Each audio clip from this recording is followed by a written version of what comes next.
There's one thing that all great shooters have in common, and that's complete control over their mechanics. That's not something you're born with, you have to practice it.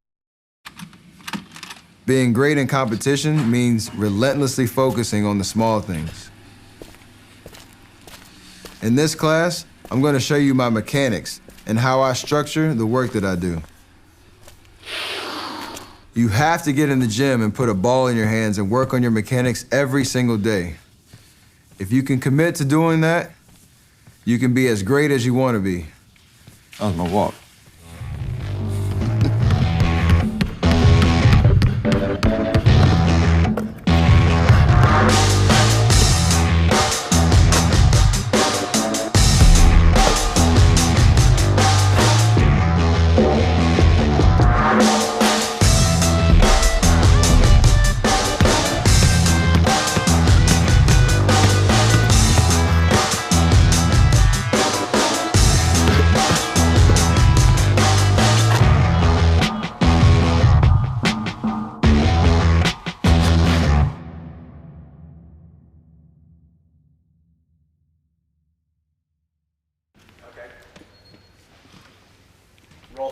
Growing up, I was always the littlest guy on my team. Even now, I think I still am. And so when I speak to those undersized guys that are trying to find how they can make an impact on the team, how they can be vocal leaders, you can't lead by example. You can be the hardest working guy on the team. The first one in, last one out type of mentality. That underdog, kind of thought process is something that drove me for a very long time. To prove, naysayers wrong, but mostly it's all based on the confidence that you have in yourself. You don't listen to what anybody says you can't do because you know that you can. It might be tough. It might be, you might have to overcome a lot more than the next guy next to you, but that's what makes it all worth it. You can impact, people by how you approach your everyday, and that's something that I still try to do. There were two huge turning points in my life when I kind of understood a lot about myself and the certain decisions that I made. I didn't necessarily regret them, but it exposed me to my own kind of confidence and thought process. And when I was a freshman, I didn't take a chance at trying out for the varsity team. I felt a little scared, a little nervous, and I think I took the easy way out trying to play JV and not really, putting myself out there and shooting for the moon. And about halfway through my JV season, I really regretted that decision because I felt like I was good enough to play on the next level, but I didn't really have that belief to put that into action when the time mattered. And so I told myself I would never be timid about anything like that ever again. And then, fast forward to my senior year in high school, I wasn't getting recruited as heavily as I thought I was supposed to. The waiting process trying to get recruited was really stressful.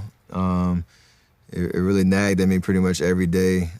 It drove me to work hard, but then when I didn't have any patience then. I was getting frustrated with the process because I felt like the time that I had put in and my own belief in my game at that point wasn't being reflected in the scholarship offers and the attention from the big time Division I schools, and none of it worked out. And so it wasn't a great feeling, but when I was able to pick a school in Davidson, a real small school, nobody knew about them from a basketball standpoint, that I was able to create my own journey and my own story, and understanding the power and the beauty in that, and embracing it. It taught me patience. It taught me to appreciate the opportunity you have and that everything happens for a reason, and to embrace whatever your story is, and the rest is history.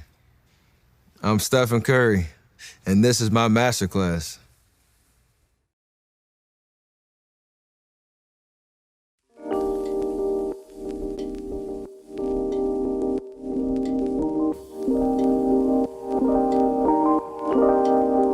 I've been playing basketball since I was 5, and there's obviously an evolution to the game and trying to get better and kind of staying ahead of the curve when it comes to elevating your game for each level of competition. And there was a point in high school where I had to really look at my form and see how I could improve so that I could be ready to play at that time on the varsity level in high school. Up until my freshman year in high school, I used to shoot kind of like a catapult where I wasn't always the strongest kid. I was usually the shortest kid on my team. So in order for me to shoot from further out, I kind of had to sling it from basically below my waist and kind of just basically catapult it as hard as I could. I naturally had a pretty good touch, pretty good aim, and pretty good rhythm with it, but my release point was entirely too low for me to really be effective on that varsity level with taller defenders, taller guys trying to guard me. And so there came a time between my freshman and sophomore year where me and my dad kind of talked about, breaking down my form from the ground up so that I could really raise my release point to where it is right now, so that I didn't get my shot blocked on the varsity floor in high school. So, the change was tough. It was probably one of the most frustrating summers of my life, basketball-wise. It took thousands and thousands of reps to really change my form from that catapult shooting from here from my waist to bringing the ball above my head where I shoot now. But obviously, in the end, it was all worth it. So there was a time where I basically for 3 months in the summer, I couldn't leave the paint to really work on the mechanics of my shot, the rhythm of my shot, getting stronger so that I could repeat that form every single time. And you had to be patient. And so that's something that really helped me, become a better basketball player, a better shooter, and be ready for that next level of competition on the varsity level.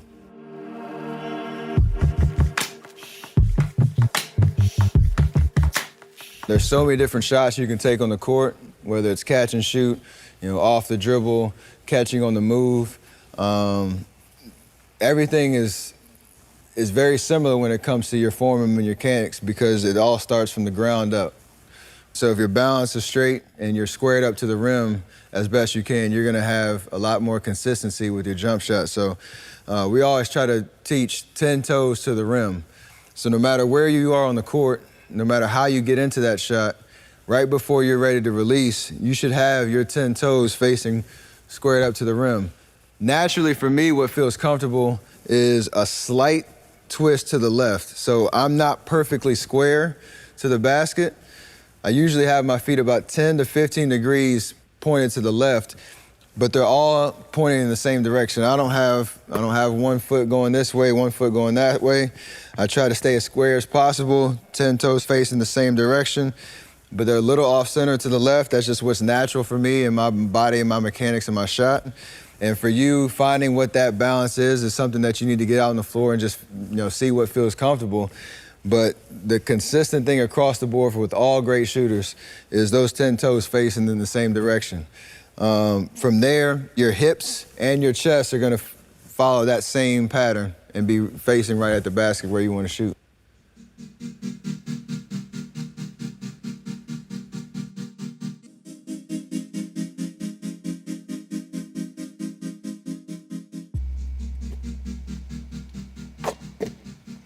All the greatest shooters are great at using their legs as the foundation for their shot. They don't shoot with their arms.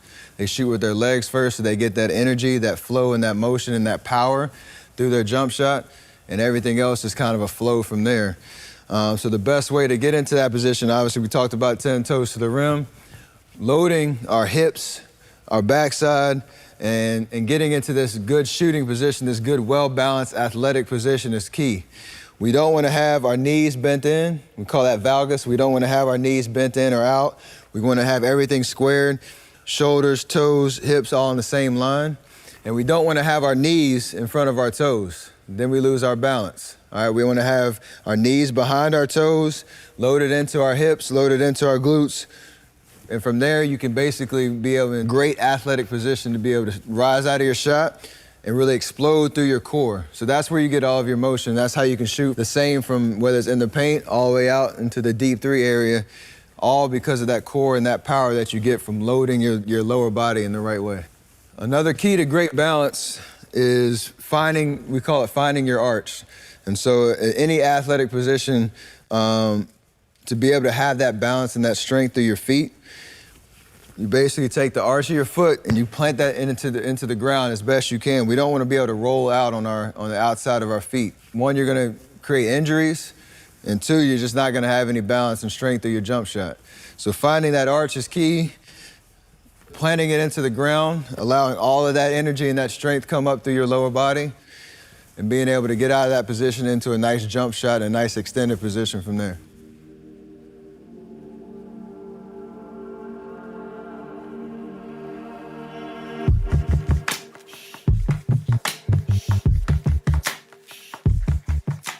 In this day and age, almost everybody has a cell phone or some way to video themselves on the court and video the mechanics of their shot. And that's one of the best ways to learn kind of what you're doing, to take yourself outside your body, video yourself shooting and see where you can improve on your mechanics and the subtle details that might need a little bit of tweaking that you might not be able to feel, but you can be able to see.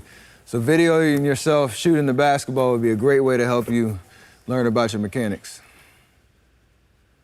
Having one leg in front of the other will turn your chest and cause the ball to move side to side. If your knees bend in, you lose power and balance, and you can injure yourself. If you bend your knees outward, you'll sacrifice power and you won't be in an athletic position to counter or beat your defender. If you point your feet away from the basket, you'll turn your chest and have trouble with accuracy. If your feet turn a little bit naturally, that's okay, but too far and you're going to run into a lot of problems. If your knees are out in front of your toes, that means your hips are not loaded. And if your hips are not loaded, your shot's gonna be all upper body, which will make it tough to add range to your mechanics.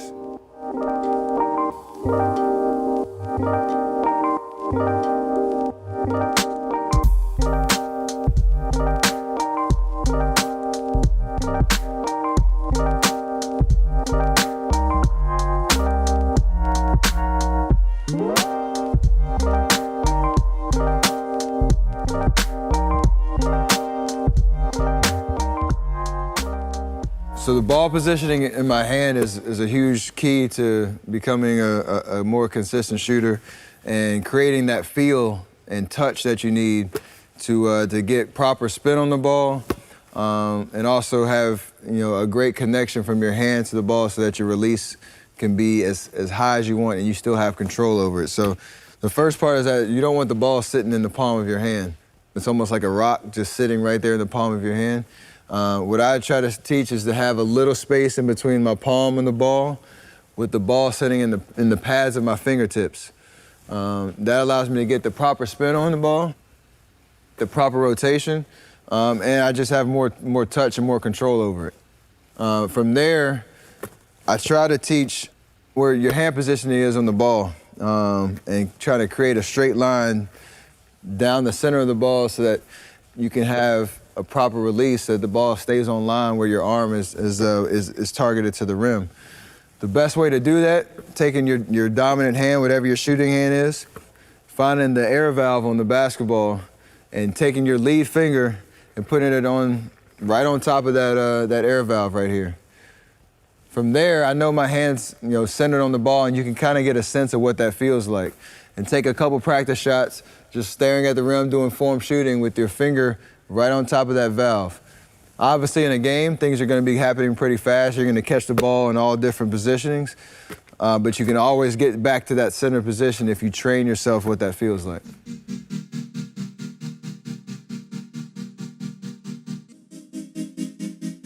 I ask people all the time, when you catch and you're ready to shoot, like what do your eyes lock in on as a target? Some people just say simply the rim. Some people say the back of the rim. Some people say they look at the square and trying to line up the ball right in between the square. For me, what I feel is most comfortable, when I look at the rim, I'll look where the rim and the net meet. There are always these little hooks that attach the net to the rim. And for me, there's always 2, sometimes 3 hooks facing me, which are almost the same width as a basketball. And so my goal is to put that basketball right on those hooks, looking at the front of the rim so that I remind myself to have as much arc as I can so that the ball is traveling down as it's coming to the rim instead of having a flat jump shot that's most likely going to hit the back of the rim. I want to look at the front of the rim and just try to put that ball just over the front of the rim with a little bit of touch, a little bit of arc. So in case I'm not perfect in swishing it, I give myself a good opportunity to get a soft bounce on the rim. There's always 2 hooks, sometimes 3, that are always facing you no matter where you are on the court.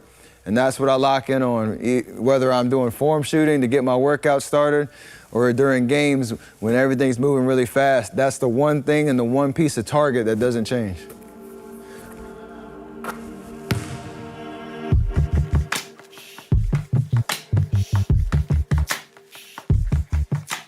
Your release point is a very important part of your shot because it determines how close a defender needs to be to you to affect your jump shot. So if I imagine a defender that's right in front of me, if I'm shooting from a release point that's pretty low, he doesn't really have to close out very close to me to affect that jump shot, either to block it or to interrupt my angle or my eyesight to the basket. If I have a higher release point, just bringing the ball up here and be able to shoot from this position, it demands that defender has to be a lot closer to me to be able to contest that shot. And if the defender's closer to me, I know I have him right where I want him because he's not gonna block my shot because my release point is high, but it also allows those driving angles to open because the closer he is to me, the harder it is for him to defend those driving angles. Obviously, we talked about having a high release, but you wanna finish with your elbow above your eye as best you can. That's gonna give you proper arc and give you a nice little entry point into the basket. Instead of having more of a flat release, we wanna be able to point it up towards the sky with that elbow high above our eye. We don't wanna have it coming across our body. We don't wanna have that chicken wing kind of elbow situation out here to the side. We wanna have a kind of a perfect line from my hip up through the release point, elbow above my eye. From the side vision, you should be able to still see my eye, so I'm not up here facing away from the basket. I'm in just a natural position with my elbow above my eye. It's just a little bit out, and I have a nice positioning to be able to follow through. At the top of your finish, you gotta have that gooseneck kind of a feel with your elbow above your eye, your elbow fully extended, and you can almost have a visual. If you do this follow through right in front of the basket, it's almost like you're putting your fingers right into the basket and putting that gooseneck right into your target. So that's kind of what you want to visualize as you finish with a high follow through and great extension on your jump shot.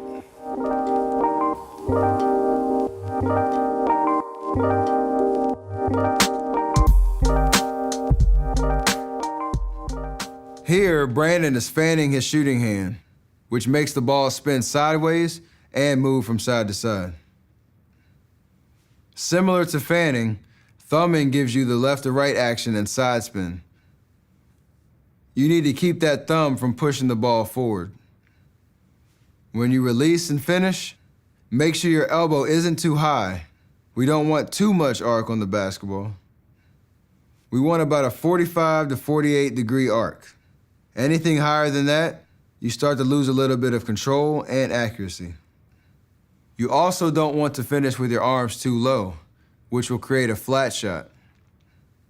We want to be what we call two-eyed shooters. Don't cover one eye with your arm, as it'll cause left to right or right to left movement of the ball.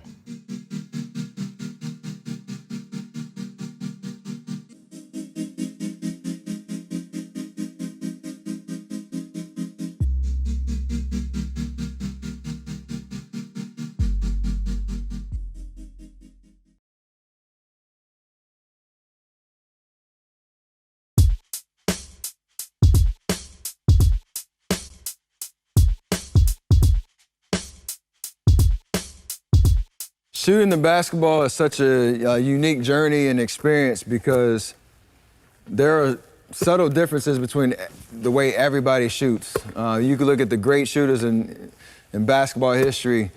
Almost all of them shoot a little bit differently, but they own their mechanics and they're able to repeat those over and over again. So I'm giving guidelines about how to shoot, and there's things that you can copy and that you can work on, but you don't want to fall into the trap of comparing yourself to other great shooters. What you want to compare yourself to is how many shots did I make yesterday versus today? Am I getting better? Am I challenging myself? Am I pushing myself to the next limit? Best way, obviously, is to just count your makes. For me, I shoot 100 threes to end every workout. And I know based on Monday, Tuesday, Wednesday, Thursday, Friday, how if I can get better, and I set a goal for myself. And you don't leave the gym until you get better. So being able to track those stats and track your progression and give yourself a goal to reach is the best way to compare yourself to yourself and get better.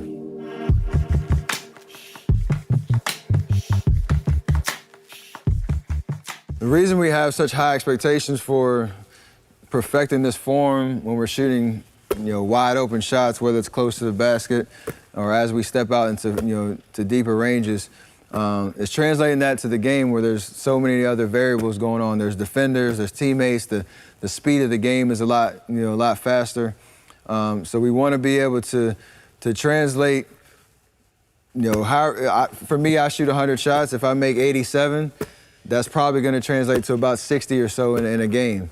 And so thinking about, setting yourself high expectations and a high bar for when you're out here by yourself and really getting better and better and better so that in the game, you're able to up your accuracy and your consistency as a jump shot maker. Because we don't want to be jump shot takers, we want to be jump shot makers. Along the way, you're going to have days where you miss a lot of shots. For me, I've missed plenty of shots in my day. I've lost games. That's going to happen. The best way for you to get better is to learn from that. Why are you missing? How can you assess your mechanics in that moment to understand how I can get better and how I can take advantage of the opportunity to learn. So don't get discouraged. Don't lose confidence in yourself. Understand that misses are going to happen, but there's always room for improvement and always a chance for you to learn something about yourself as a shooter and as a basketball player.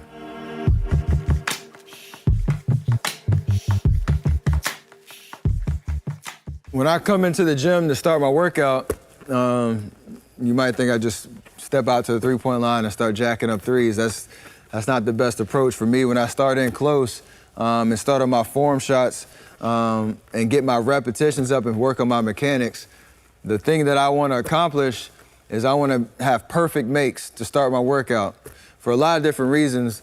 One is to build confidence, to see the ball go in early in the workout so that you build that confidence up for the rest of the time in the gym. You want to be able to get those perfect makes because if you're not perfect here right in front of the basket, there's no way you're going to be perfect behind that three-point line or even further out. Because if I'm missing left and right inside the paint, those same misses, I might make them in close because there's not a lot of room for error. But out of here and in the perimeter, if I'm missing shots left and right, it's going to be a long day in the gym.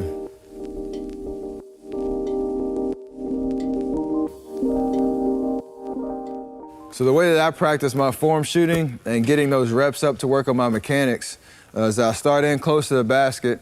All the keys that we talked about, getting shot ready, locking in on your target, having the perfect follow-through and release point.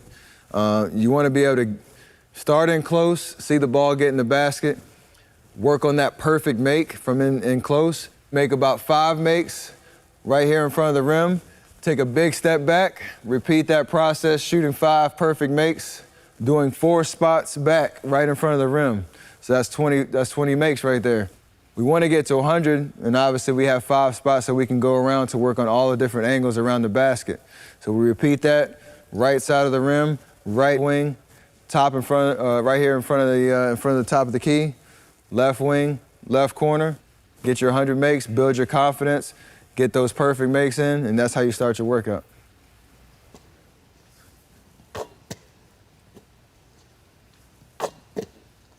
This work seems simple, but it's stuff I do every single day. I can't stress enough how important it is to practice these basics until they're as close to perfect as you can get them. The worst thing you can do as a basketball player is to come into the gym and start firing shots up from the three-point line. You need to warm up and calibrate your mechanics in close to the basket. So your form shooting practice progression should be to start at the rim, hit 5 perfect makes, take a step back, hit 5, and keep stepping backwards until you shot from 4 spots out. Then repeat from those 5 different angles around the basket.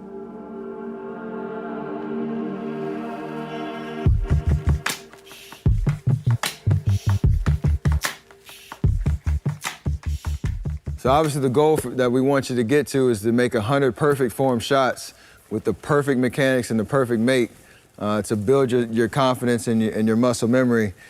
You know, right away that might be tough. You don't want to let fatigue change your mechanics or change the way that you shoot. You want to be able to build that endurance up. For me, when I was changing my shot in high school, I was starting to paint and I would get tired around shot 30 or 40.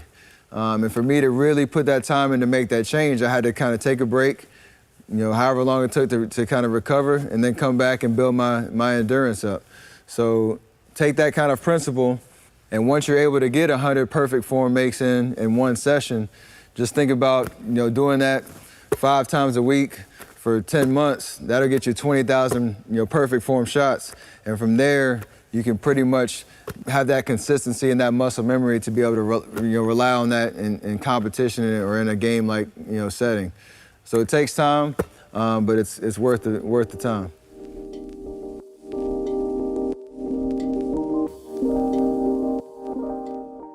Sometimes you might, you know, be sitting at home thinking, how am I going to get better today? I don't have anybody around to help me get shots up, to help me rebound, to go to the gym with me. You can't let that be an excuse for you, you know, to not take advantage of the opportunity to go get better.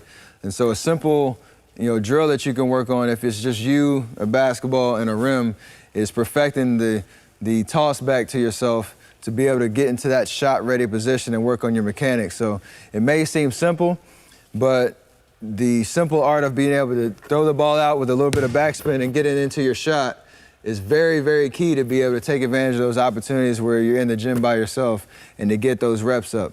So obviously, if I just take a little spin here, I can almost simulate a pass coming into you know, my shot pocket, getting my mechanics right, and being able to shoot from that position, get the ball back. I can do it all over again from all different angles, and you can work on your shot that way. So I can do the rollouts from all different angles. I can do it where I'm doing a little curl into the basket. You can almost even do a step back where you come in here and get shot ready. So everything is simulating a game-type pass into my jump shot, even when I'm all by myself. I learned a lot from my dad about the art of shooting, and even to the point of, you know, in workouts when you're getting shots up by yourself. He told me about a story like Larry Bird used to shoot a shot and hit the back of the rim and it would roll back to you. So you can always try to perfect that when you're in the gym by yourself, and you can be your own rebounder.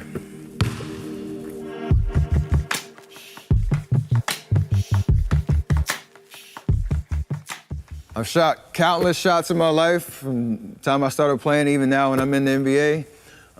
And as you probably know, I don't make every shot that I take. Misses happen, whether it's in practice, whether it's in the game. The biggest test for me to know if my shot is in sync and in motion, or if there's something I need to fix, is if my shot starts to miss left or right. That's when I know there's something wrong with my balance, my mechanics, my release point. There's something off along the chain that I need to address. The best way for me to miss, if that makes any sense, is to miss short and long, because I know that that's just a touch thing, and that's just getting my reps in and finding that rhythm. But once I start missing left and right, that's where you really kind of have to check and see your mechanics from the ground up through your release, you know, where something might not feel right or where something's off. And so when I'm out there on the court, I'm okay if it's short or if it's long, as long as I know where my hooks are and those targets I was talking about. As long as I'm hitting those points, I know eventually I'll find, you know, that right rhythm and start making shots.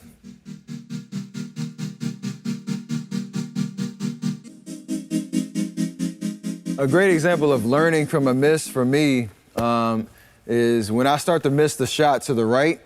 Most of the time for me, that means that I'm fanning my follow-through. I'm not following through straight as I normally would. I'm fanning it off to the right, and normally that ball is going to follow that same path of my follow-through. So when I start to get the little miss, I miss that ball to the right because my follow-through is off. So seeing the ball in the finish, I can work backwards and understand what about my mechanics push that ball to the right, And for most of the time, for me, that means I'm fanning my follow through off to the right. Another way to learn from a miss is, for me, when I'm missing short, most of the times that means I'm only shooting with my arms and I'm not using my base and my legs to be the foundation of my shot. So it might be fatigue, it might be just laziness, it might be a lack of focus on my mechanics, but missing short is usually a result of not using your legs. And so when you see that miss start to happen really frequently, look at your balance, look at your shot readiness from a lower body standpoint, and see if that will help you correct that miss.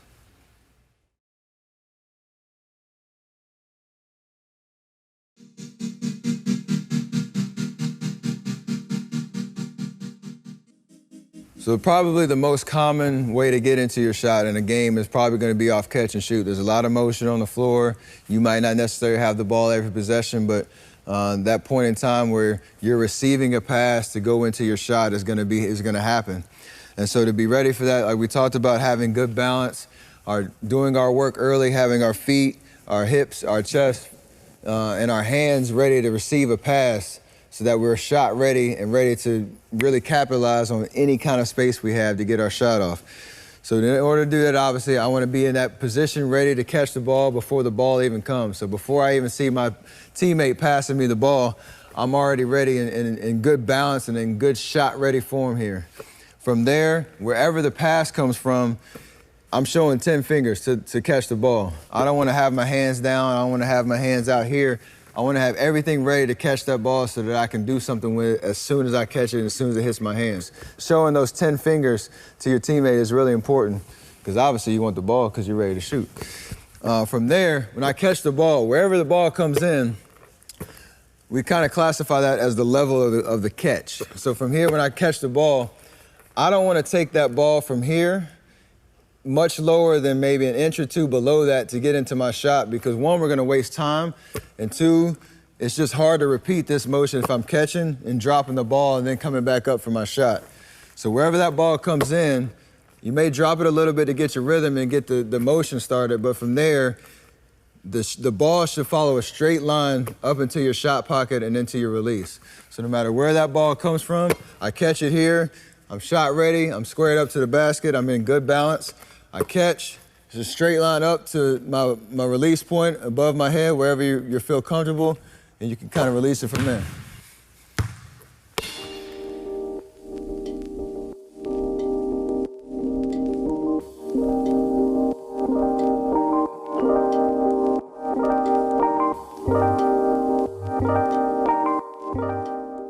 It's extremely important to catch the ball with those 10 fingers ready to receive the ball outside. You don't want to let that ball get too close to your body. You don't want to let the ball kind of sneak up on you like that. You want to be ready to catch the ball for a lot of reasons. The most important being catching the ball shot ready not only allows you to have the consistency and the rhythm to be able to take a shot, but you're catching the ball in what we call a triple threat position, which gives you multiple options to use as a basketball player once you catch the ball. So obviously I can shoot. From this position, I'm in great balance to be able to catch and dribble. And from this position, I got good positioning, hands on the ball. My eyes are up surveying the floor. I can also be a passer from here. Those allow me to be extremely difficult to guard because I'm unpredictable when I have the ball. If I catch it here, you don't know if I'm ready to shoot, if I'm ready to blow by you and get to the basket, or if I'm ready to set up my teammate with a quick pass from this position. So as a defender, you're thinking about all those different options that you have to guard against. And that gives me the upper hand and the advantage against my defender.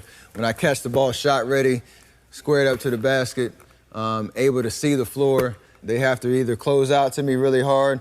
They're going to either probably try to challenge my shot, which will allow me to open up so many different options for my teammates to be able to pass out of that position, to be able to drive the lane, draw even more defenders to me so that everything else opens up. If I catch the ball locked leg, not facing the basket, I'm no longer a shooting threat, and therefore the defense doesn't have to respect me with the basketball in my hands, and everybody else on the floor isn't a threat either, because I was not able to catch the ball shot ready to do something with it.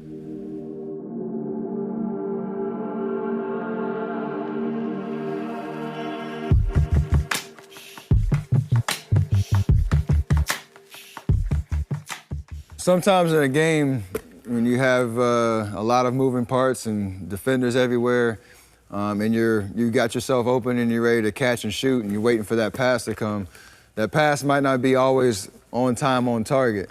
And what I mean by that, sometimes it might be outside your body, and it's up to you to have to adjust to meet the ball so that you're still shot ready and able to maximize your time and space and get that shot off no matter what's going on the floor. And the best way to do that to keep the consistency of our mechanics is if that pass is out to my right here, and I know I see it coming, I'm ready to get into my shot-ready positioning. Instead of just being lazy and reaching for the ball and having to bring it back to my body and then having to go into my shot-ready mechanics, I need to meet that ball where it is. And it's okay to make a sidestep to meet that ball, 10 fingers, 10 toes pointed at the rim in a shot-ready position so that my shot release is as quick as it needs to be to get it off. So as that ball comes, I can still move to the side and get into my shot-ready positioning. No matter if it's over here too, I can do the same thing and catch it right in the center of my body, able to stay in line with the basket and get that shot off right when I need to. And even if the pass comes in low at your feet, which may happen from time to time in a game, instead of just, you're already maybe in shot positioning, your 10 fingers and toes to the rim, your chest is, and your hands are ready. Instead of just dropping your hands and just reaching for the ball and trying to lunge for it, all we do is just drop our hips a little bit lower and we're still in shot-ready positioning and I can just release from here. It may seem like a longer distance to travel, but my body's already in the same positioning as if I was here in my normal shot positioning. I just start a little bit lower, all my mechanics are the same, and I can be able to rise up and shoot it from there.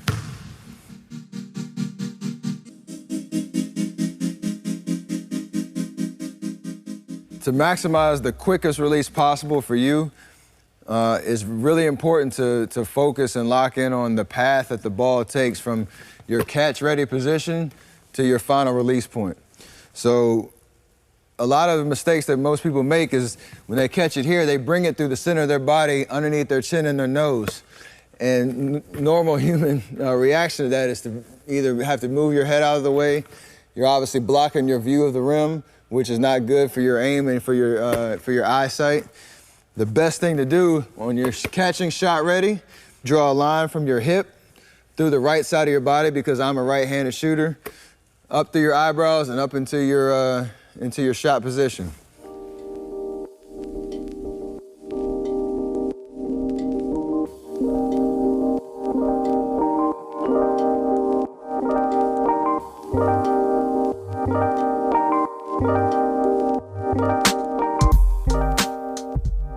So it kind of looks very, very similar to this. You come up right through here. I see the rim the entire time. I get up into my shot-ready position, into my high release point, and I can shoot it from there.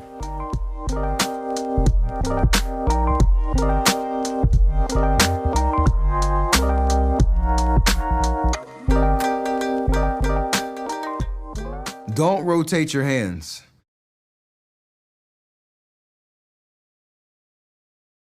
You load your elbow of your shooting hand at your ribs and catch it so you're not rotating your hand across your body. Don't reach across your body. Move your body to the ball, chest, hips, and hands. Don't catch with flat hands or a catch in your palm. Don't catch the ball with your fingertips. When you catch the ball, you want to receive it in an athletic position. Don't catch upright, then dip down into your shot. Twisting too much during your jump will decrease your accuracy, as will jumping really far towards the basket. If you find yourself twisting or jumping too far, a good way to practice is to stand with both feet right behind the line and make sure that you jump from behind the line and land behind the line.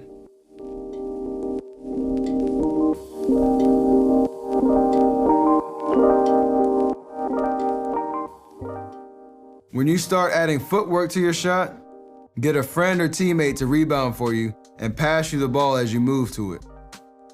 A simple progression is 5 straight up and down, then 5 moving towards the basket.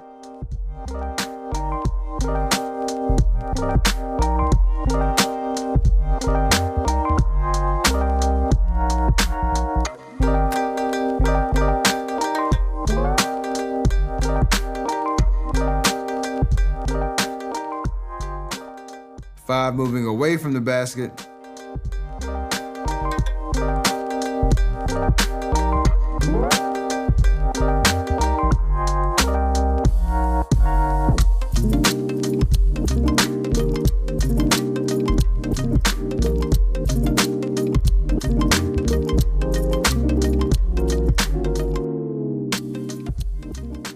And 5 to each side. Going for perfect makes from each position.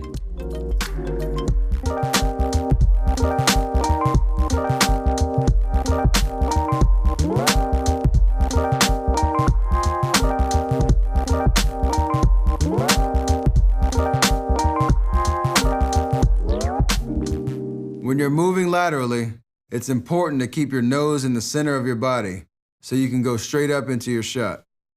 Be sure to drive through the ground, straight up and down, and move straight into shot-ready position so your heels don't touch the ground.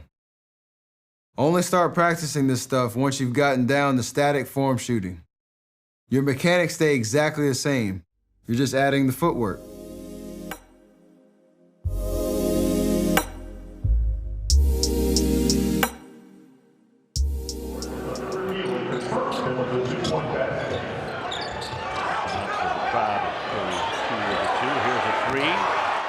Watching film is a key part to my success because the saying goes, film never lies. And so what you see and how you kind of break it down and just putting yourself back in that position, whether it's a film clip of something you did or watching somebody else, you can always kind of apply it to your game and learn from it. And so, you know, for me, I watch film to kind of critique myself and make sure I'm getting better, understanding, you know, learning from my mistakes. Watching film as a player and being purposeful about, you know, what you're looking at is totally different experience than watching, you know, a game in real time or watching from a fan's perspective. Because it's not just about watching the ball or the ball go through the basket. But for me, I could watch the same clip like 20 times in a row and see something new every single time. Whether I'm watching myself the whole possession, whether I'm watching the guy that's guarding me the whole possession, whether you watch how all 5 guys on offense are moving together and understanding spacing and just the flow of that possession. I could watch the whole defense. I could even have fun and watch the reactions of fans in the crowd or my teammates and things like that. So you can get lost in just watching one clip and understanding all the intricacies of the game and of that single possession and why everything happens the way it does.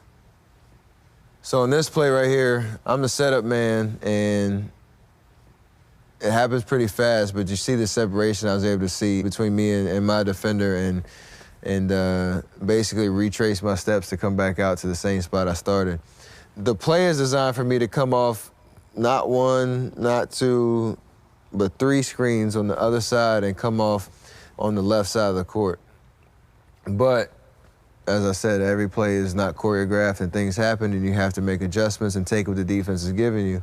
And so in this situation, I come off the first screen, and as soon as I get into the paint, I see that my defender's already committed to trying to beat me to the other side. And so I basically just stop in my tracks, come back to the other side, and at that point, he messed up, and I'm able to take my time, do a simple straight line pop. A great screen by my teammate Bogut because his man is trying to recover and get out to my shot, but he doesn't let that happen because he screens basically his own man.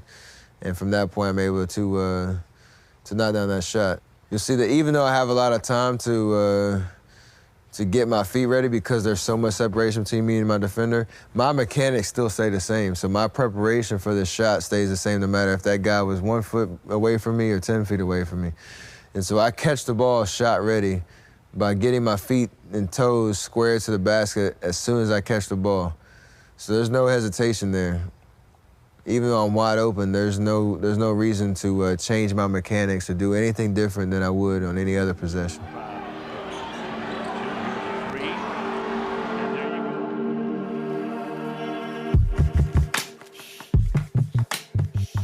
The art of shooting is, honestly, to its core, it's a very complex science. There are so many different variables that go into it. So sometimes you may have what you feel like was the perfect form, but the ball came off your middle finger instead of your index finger, or those in and out shots that were right there on target were just a tough miss. And so, obviously we're all seeking perfection. We want to, make as many shots as we can, but sometimes it just doesn't work out that way. It shouldn't affect your confidence at all because it is such a hard thing to do. So the more time that you put into it, you're going to give yourself the best chance to be a more consistent jump shooter, but you can always get better and you can always find another way to take yourself to the next level.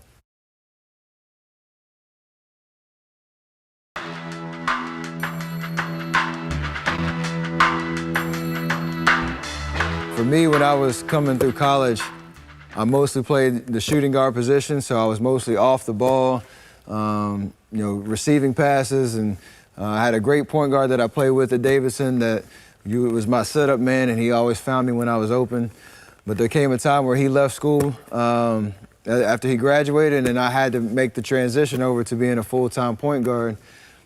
Still being a shooting threat and a scoring threat, but really having to work on my ball handling and becoming a much more efficient ball handler, being able to create space, being able to have that control of the basketball to still have a quick release when I needed to shoot the basketball, and also being able to set other people up and always having the ability to be a threat in those three areas. And so I spent a lot of time working on my ball handling skills, and the mechanics of it, the details of it, and being able to use those options to help me become a better shooter because I feel like I'm more connected to the ball than ever. No matter what position you play on the court, there's going to be times where you have to handle the ball. And for me, getting from point A to point B and having that control over the basketball is so important to being an extreme threat and a very hard person to guard on the basketball court. Doesn't mean you have to have all those bells and whistles and tricks and all that kind of stuff, but just being able to have control of that basketball and knowing no matter what move you try or where you try to get on the floor, that ball is going to be connected to you is so important.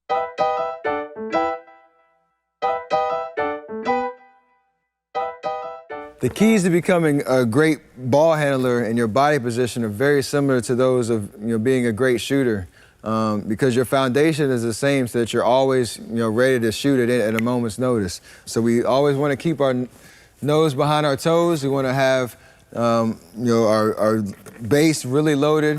We don't want to have our back arched over like this, so we're off balance. We want to be able to see the whole floor. So I talk about nose behind our toes. We want to have our hips loaded, and we want to be able to dribble away from our feet. We don't want to have those situations where the ball is going to knock off your feet and you're going to lose your rhythm and your balance. So we always want to have that ball away from our feet in a very solid position. I'm in one position right now. Obviously, that doesn't happen in the game, but the foundation is still the same, no matter if I'm moving laterally, straight forward or back, or if I'm in a static position.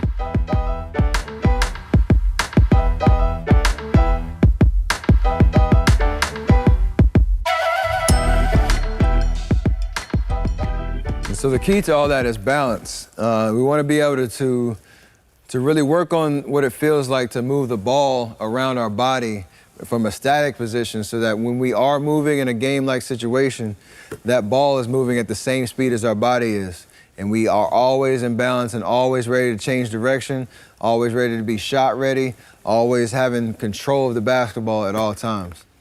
So we work on that by being in a solid athletic position, nose behind our toes, hips loaded. I can always just dribble out here. I can pound the ball into the ground. When I'm talking about doing a between the legs move, I want to be able to work on turning my shoulders and moving the basketball around my body as opposed to moving my feet and becoming a less efficient dribbler. So I can work on that by just keeping my feet still, pounding the ball, going between my legs. So we always want to have that ball on a string and being able to do whatever we want to do with it.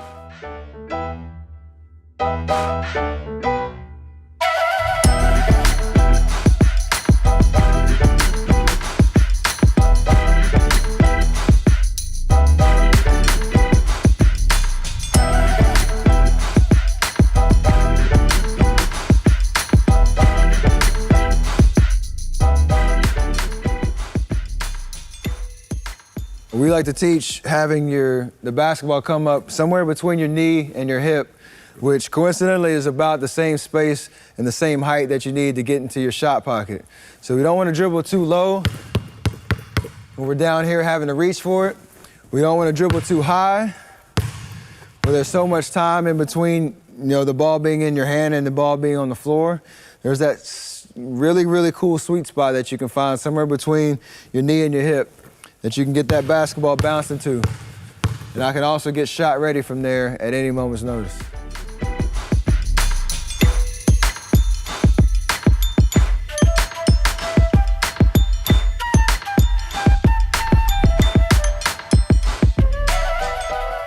Becoming a great dribbler is centered around mastering the 3 simple dribble moves that everyone should have in their arsenal at every time. We talk about the crossover, we talk about between the legs, we talk about behind the back. Those 3 moves are the foundation for any combination that you want to put together, any footwork that you want to have, any way that you want to create a shot or create space can all be based off of those 3 dribble moves and mastering what it feels like to have that ball moving around your body in those different patterns. All those come from being in a solid position, keeping our nose in the center of our body. I never want to be leaning from side to side out of balance and shifting like that. I want to be able to have everything centered and have that ball moving as fast as possible and under control around my body. So we do the crossovers is here. We keep everything centered. The ball is moving. We're between the legs. My shoulders are moving and throwing the ball between our legs. And on the behind the back, we want to make sure it's almost the same drill and the same feeling and movement as a crossover. I'm just doing it behind my back here. I don't want to have to be able to wrap it like this or do any of that because that's much less efficient than being able to move the ball from side to side and keeping everything stacked and everything centered and everything in balance. From all these dribble moves, I can always get to my shot pocket whenever I want to. So keeping everything the same, if I'm in the crossover position, at any time I can get into my shot pocket. No matter if it's at the right hand or left hand, going between my legs. I can always keep it here. And even on the behind the back, you might seem like it's a long way to get into my shot pocket, but if I have everything under control and my body's in the right position, I can always at a moment's notice bring it here and keep everything stacked, keep everything solid, and keep everything fast.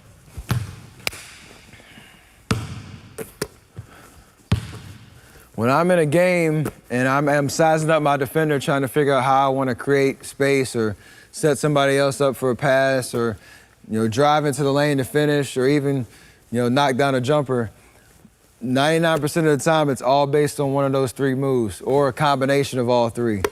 So it seems very complex at times, but at its core, it's very simple, mastering that between the legs, that crossover, that behind the back, and making sure the ball is on a string and on a rope attached to these hands.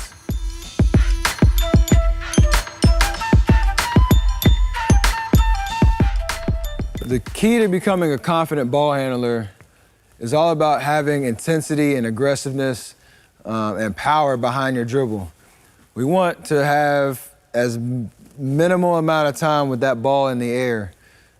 It either needs to be on the ground bouncing or needs to be in our hands so that we have full control over the ball and we allow ourselves to have the upper hand and the control over where the defender is. For me, I never worry about where the defender is or where his hands are because I know I have control of the basketball and it's going to be really hard for him to catch up to me changing hands from right to left with a hard crossover or a hard between the legs or a hard behind the back. Alternatively, if I do it as a soft dribble and that ball is spending a lot of time changing hands and a lot of time in that space in between, that's plenty of time for that defender to be able to size it up, either get a deflection, get a steal, or change up the rhythm of my dribble because I'm worried about where he is.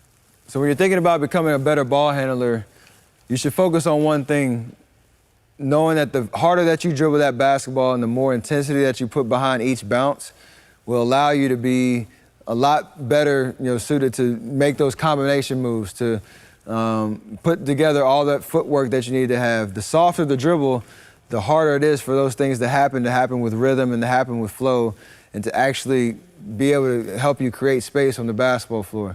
So don't be afraid to make mistakes. Don't be afraid to lose the ball when you're practicing, because you want to go as hard as you can to challenge yourself to really understand what it feels like to control that basketball.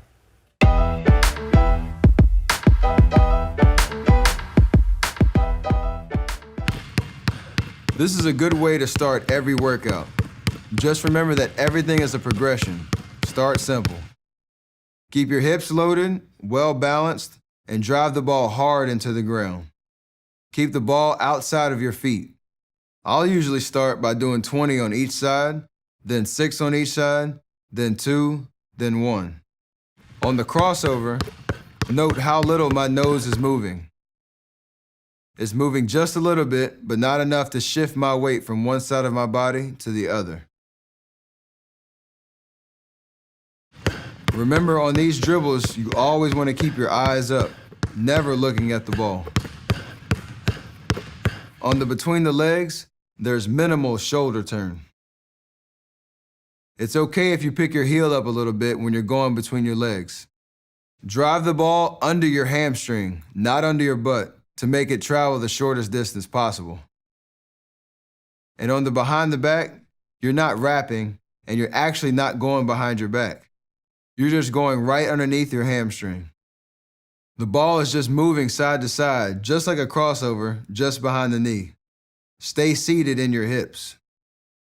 Don't reach for the ball. See how my offhand is just hanging there waiting for the ball, and the ball finds it? Don't reach. A good way to practice these dribbles is to string them together in a combination. Try doing each 6 times, then each 2 times, then each 1 time.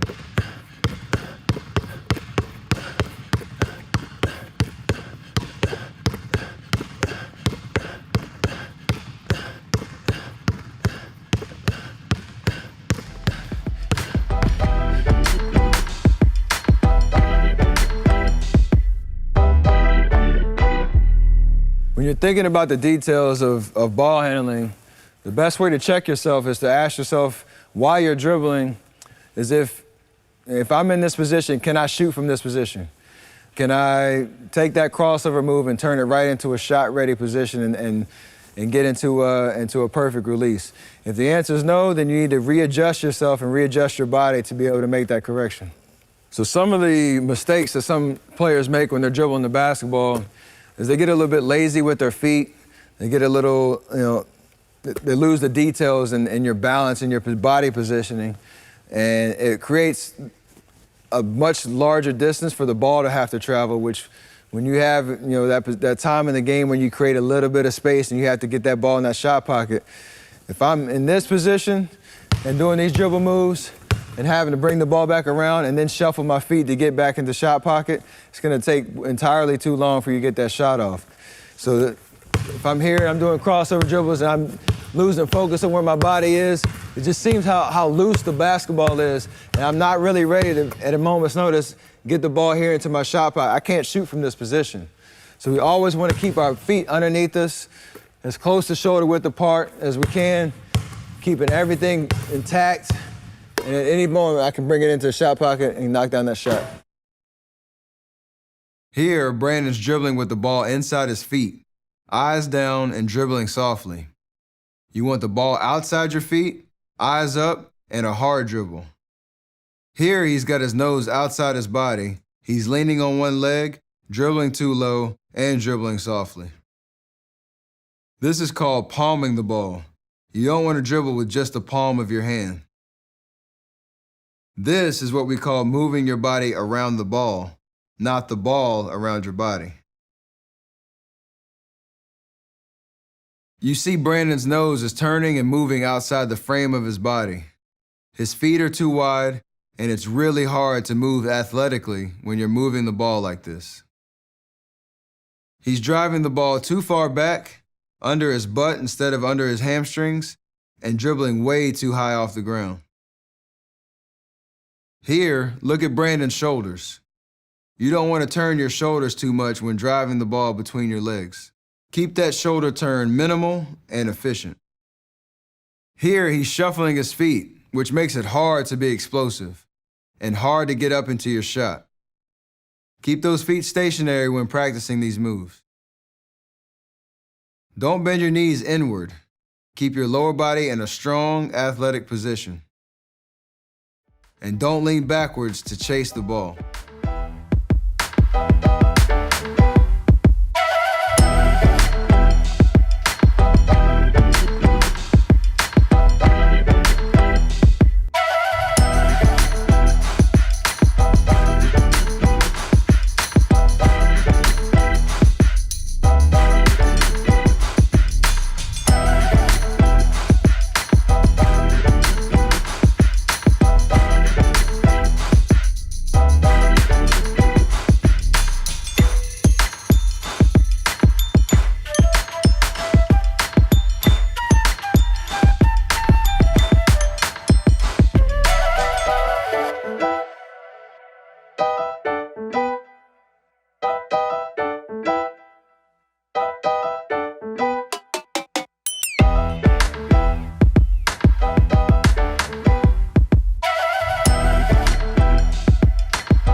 Now that we've learned the mechanics of shooting off the catch, we want to be able to evolve that into shooting off the dribble. There's going to be plenty of opportunities when you're on the court where you need to size up your defender. You may be coming down in transition. It may be in the half court where you have the ball and a scoring opportunity, but you've already activated your dribble. You want to be able to understand what that feels like from a mechanic standpoint to shoot off the dribble, whether it's the ball's in your right hand, your left hand, one dribble, two dribble, if you're moving straight in a straight line or on an angle. The key is the ball may be moving in different directions at different speeds, but when it's time to get shot ready, your mechanics are exactly the same as your catch and shoot. They're just another element to the pickup that we're going to examine right now.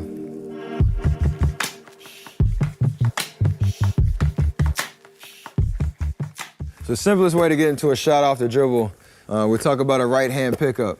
And there's a couple keys that you want to focus on.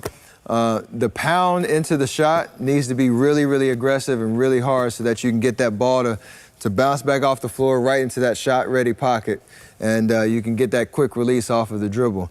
You don't want to have a lazy dribble because it'll slow down your release time.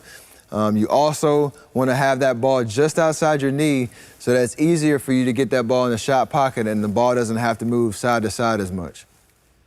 I want to have my eyes locked in on that rim and not looking at the ball in order to lock in on that target and make sure I'm ready to shoot the ball once that ball hits my shooting pocket. So I roll it out, hard dribble pound right into my shot pocket and hold my follow through.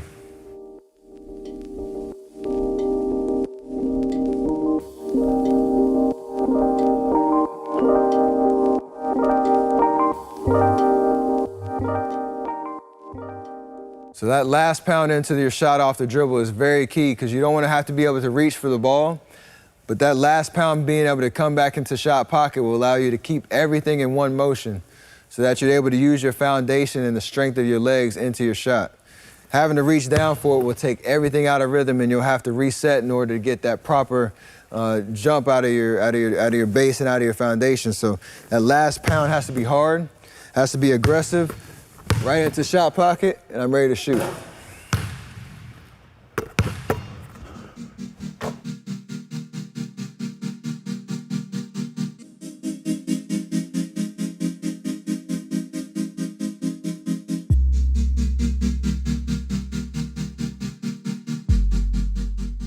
As a right-handed shooter, sometimes that ball is going to be in my left hand on that last dribble, before I'm ready to shoot off the dribble.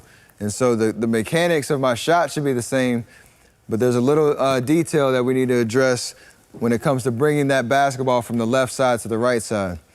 So on that last hard dribble that I take before I get into my shot-ready position, I don't want to take my right hand and go reach for the ball on the side of my body and have to bring it back. I pound it hard, it gets about to hip level, and I bring it across right into my shot pocket ready situation so that I can take it from there and release into a perfect extension on my follow through. Sometimes guys will have a tendency to reach across their body, bring the ball back. That's just wasting time, and you're gonna lose that space and that you've created into your shot. We wanna be able to pound it hard into hip level, bring it across into our shot pocket, and knock it down.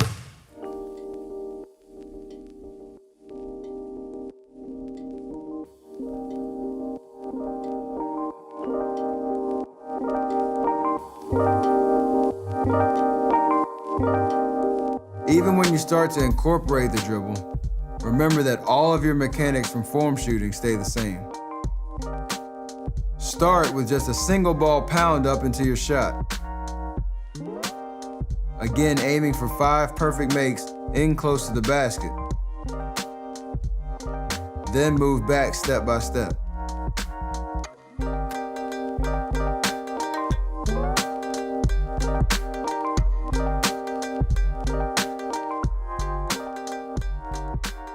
Remember that your eyes stay up and on the rim the whole time.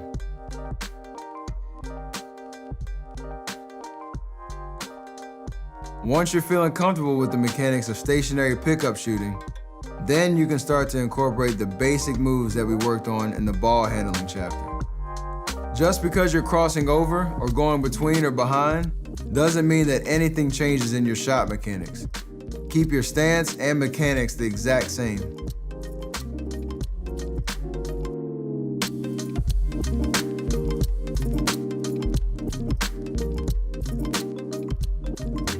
Remember the basics of ball handling mechanics. Your feet don't move, your body stays stationary, and the ball moves around your body, not the other way around. On the between and behind, the ball travels under your thigh, you're sitting down in your hips, and the ball is moving underneath and into your shot pocket. You can practice pickup shooting with these basic moves. Then start to combine the moves together into your shot. The combinations are endless, but only move on to these combinations when you're confident you can make 5 perfect makes in a row just off the single pound dribble.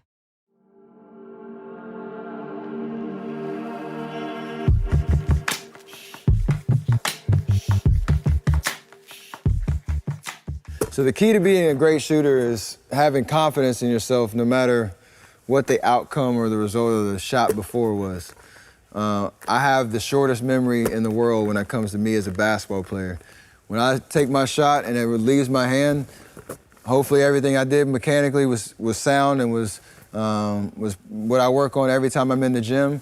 But once it leaves my hand, I can't do anything about it. You gotta live with the result, knowing that I have full confidence that the shot I took was the right shot to take at the right time and that I wanted to make it. But make or miss, that next shot that I take is going in. Doesn't matter what's happened before that. You always have to have the utmost confidence in yourself and be present and be in the moment.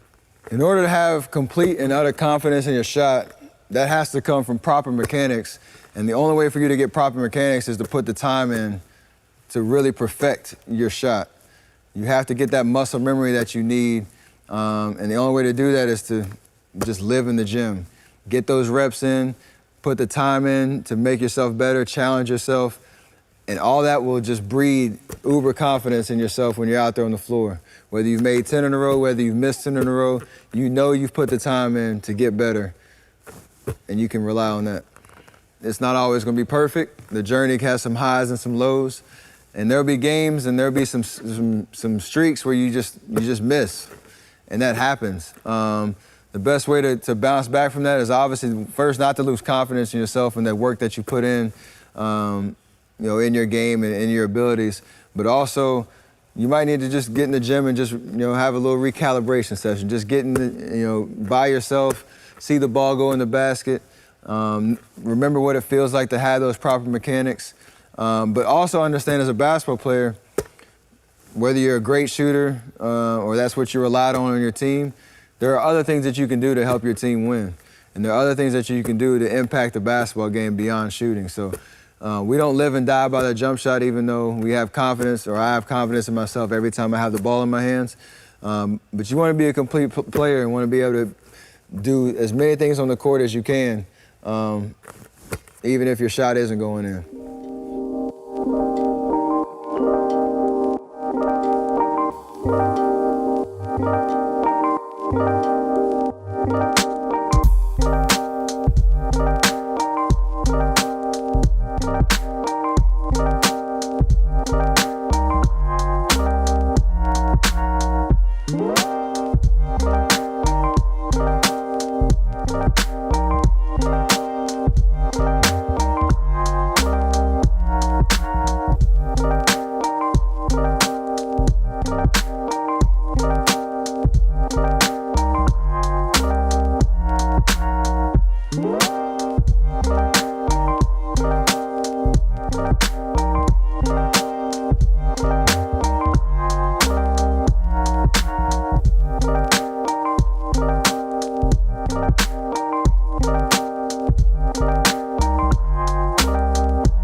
The fun thing about ball handling, and the one thing that you should take to the bank, is it doesn't matter where you are, what kind of surface you're on, whether you have a basketball hoop or not, you can always work on your dribbling. All you need is just one basketball. That's the thing that you wake up every day finding an opportunity to just go out and just dribble and work on the mechanics of what it means to pound that basketball hard and work on those combination moves. You can always do that at any time just with one basketball. Becoming a more versatile player on the basketball floor, being able to shoot, create space, drive to the lane, finish at the rim, be able to take contact, whether you're in space or not. It's all about becoming a more complete and confident ball handler.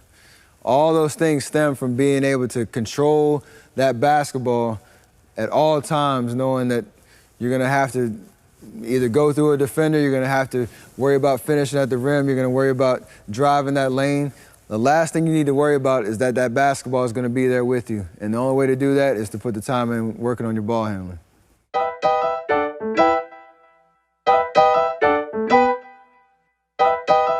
Once you're comfortable with the movements in a stationary position, you can start to take them on the move.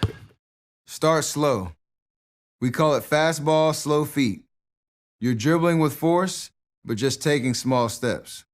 Make sure your eyes are up and you're pushing the ball away from your footwork when moving through the space. You don't want the ball near your feet, so push it out in front of you and move to it. You'll notice that my footwork follows the ball.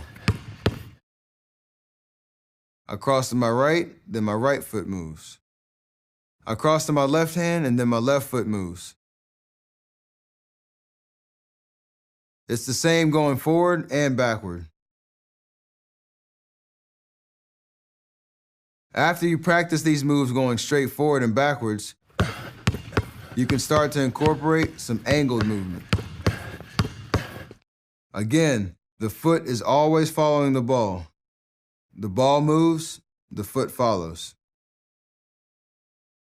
Otherwise, our body mechanics are the same as when we're in a stationary position. Nose is always in the middle of the body, and we're staying balanced. Keep those heels off the ground when you step, and stay on the balls of your feet. And you'll see on the behind the back how my offhand just hangs there, just like when I'm stationary. Remember, small steps first, then bigger steps as you get more comfortable.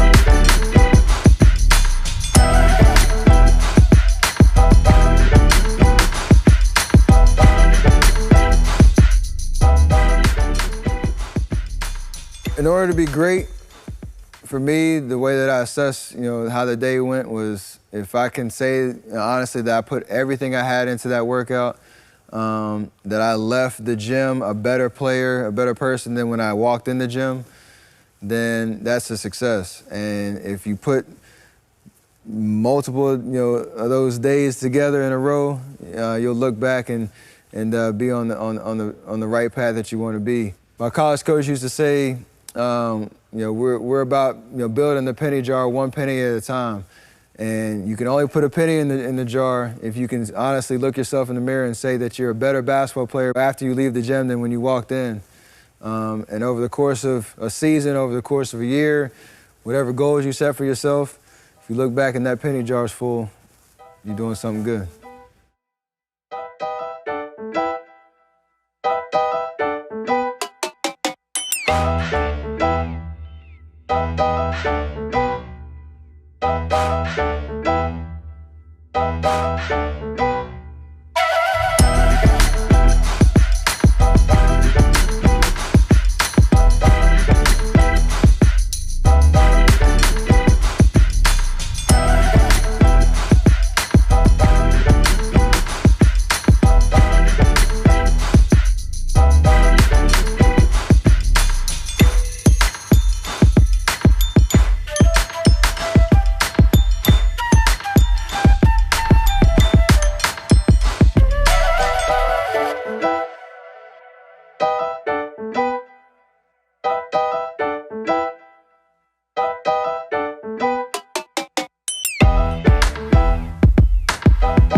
best way to start incorporating footwork into your pickup shooting is to start with a simple 1-2 step into a shot.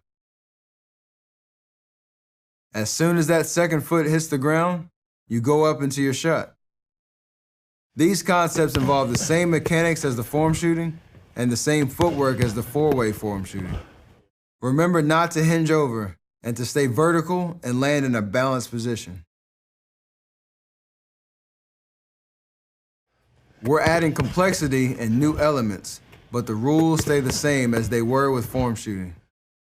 When you move laterally, don't whip your body or your head to one side. Keep your hips and shoulders in a straight line and stay balanced. Be sure to move straight laterally. Don't move towards your defender. If you move forward at all when moving laterally, you mess up your driving angles. Give the ball a hard dribble, but don't speed up. Perform the move hard, but don't try to go faster just because you're moving laterally.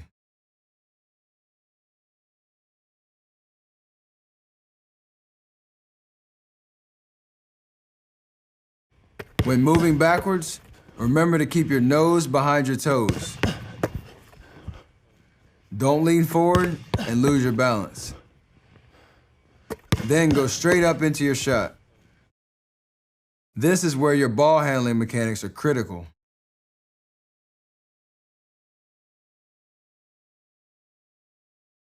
If you can't handle the ball confidently and with good form, you're not going to know where the ball is when you move, so you won't be able to keep your eyes locked in on the basket.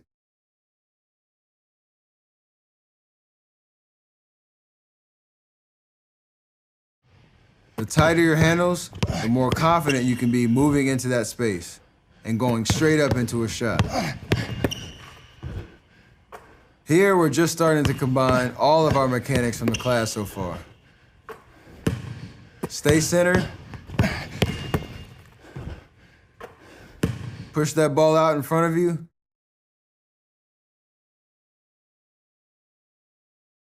And go right up into your shot.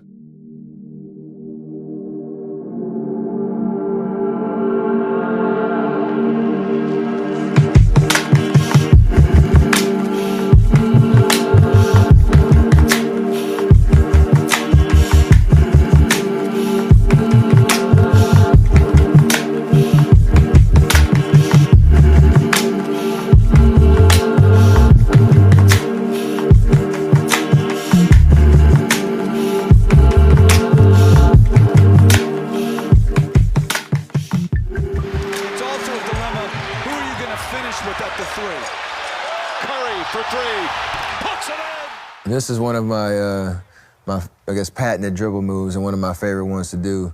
You can fall in love with the combination, the dribble combination move that I do right here. What we talked about was all that is based on 3 moves, between the legs, a crossover, behind the back. And I don't even do it behind the back here. I go between the legs once, between the legs twice. I'm in perfect position, an in and out crossover, and then it's all about getting into that step back where you keep the defender off balance. So it seems like a lot, but if you slow it down and look at it, it's very simple moves that you can just put together. And what we talked about ball handling, making sure every move or every dribble move is intense and aggressive and a hard dribble, and your defender has to react to that.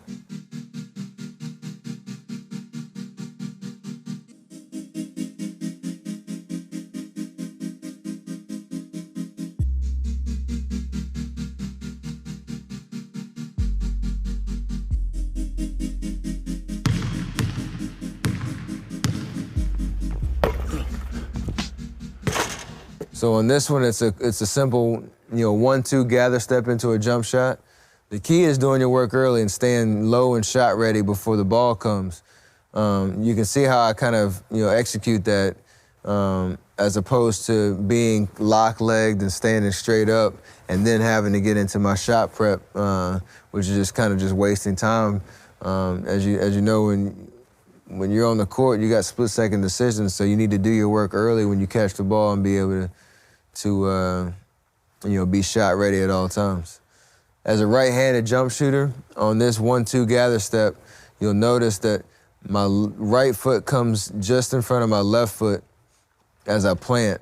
One of the things that I work on individually, and that's something I need to focus on, when I'm in the gym shooting, is not over-rotating my right foot where it changes my target line to the left side of the rim because I over-rotate. That's one of my bad habits that I have when my shot gets a little crazy.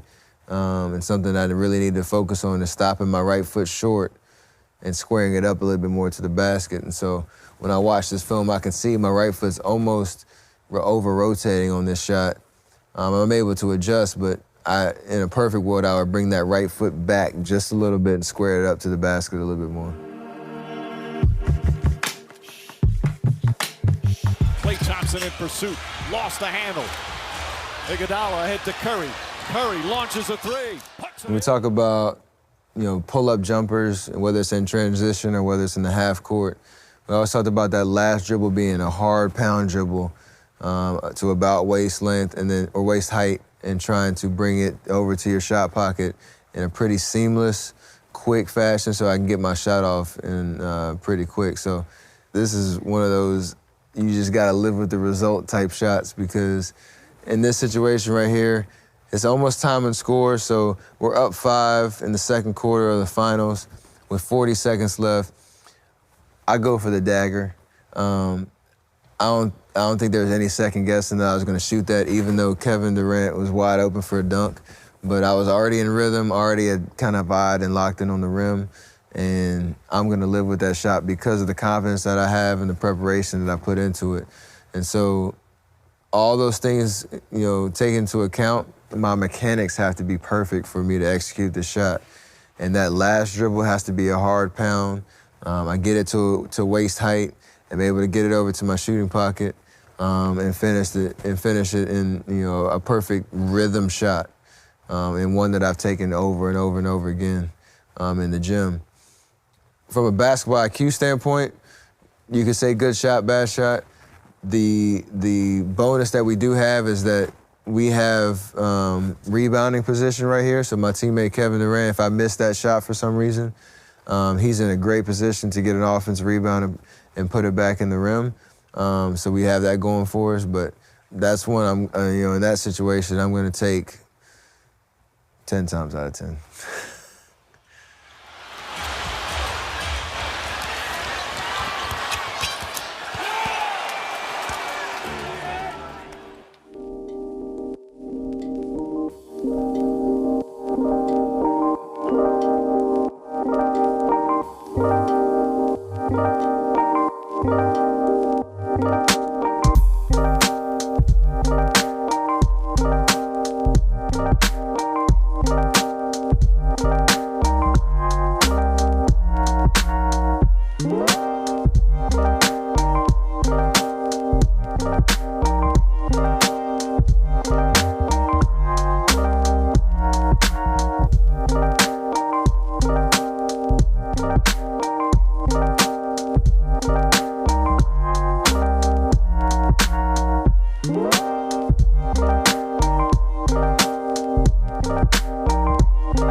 So combining the fundamentals of being a great ball handler and being a great shooter, put that all together, and as a basketball player, we want to be versatile, dynamic scorers.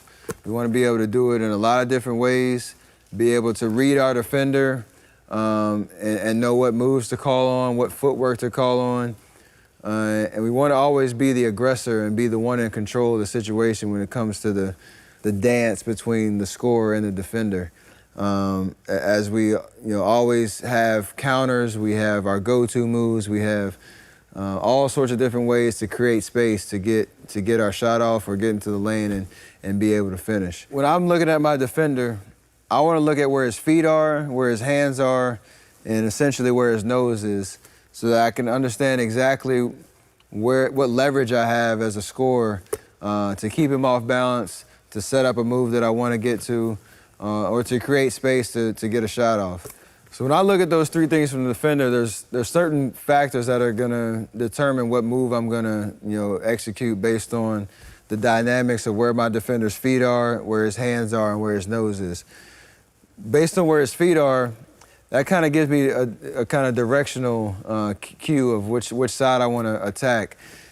Based on if he has his lead foot, is his right foot high or his left foot high, I know I can attack right and keep him off balance and really create that space that I want to in either direction based on his feet. Where his hands are allows me to understand where my ball is going to move. If I'm doing a jab step or doing a rip through move from side to side, I'm looking at his hands to understand if I need to go high with the ball, to go through my chest with the ball, or to rip low with the ball and keep it away from his hands. And they're trying to get that contact on the basketball and steal it away from me. And when I'm looking at his nose, if you do this at home, it's hard to move your body and shift your weight without moving your nose. So if I see his nose moving, shifting to the right or to the left, I know I have him leaning in a certain direction, and I can go opposite, I can counter, I can do whatever I want, knowing that it's hard for him to change directions as fast as I'm going to do it, knowing he's shifting side to side. So all those three things allow me to open up angles of driving lanes and being able to create space and essentially just being in control of the situation at all times.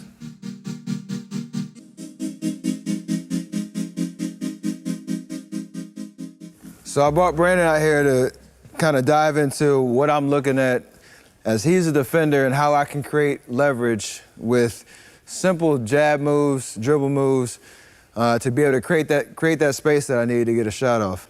So right now, Brandon is pretty much squared up to me, but as I look at his feet, his right foot is his lead foot. It's a little bit ahead of his left foot, which is creating an angle for him. Basically what he's trying to do is force me to my right hand to go this way. My job as a scorer is to create that leverage that I need to be the aggressor in this situation and make Brandon react to me. So I see his feet, his right foot is his lead foot. I see his feet, I see his hands, I see his nose. So right now, I want to be able to make Brandon drop his right foot so that I create all the leverage so that I have multiple options to create more space to get a shot off. So as I do that, I see his hands, I see his right foot's his lead foot. In order to get from the right side of my body to the left, I need to avoid his hand, obviously. So I'm gonna rip over his hand, do a little cross-body jab step, and get him to drop his right foot. From here, my shoulder is pretty much in line with his chest, and I have all the leverage in the world I need to create space. So we'll do that again. So from here, I do a cross-body jab step. I get him to react. And from here, I keep my body in between my defender and the basketball. And I have three options at this point. I can just drive by him, the same positioning. I can just do a simple side step and create that space that I need to get a shot off. And also, I can do a step back and create even more space to get a shot off. All that happens is because the first domino falls after I make Brandon react to a simple jab step. That's the first one.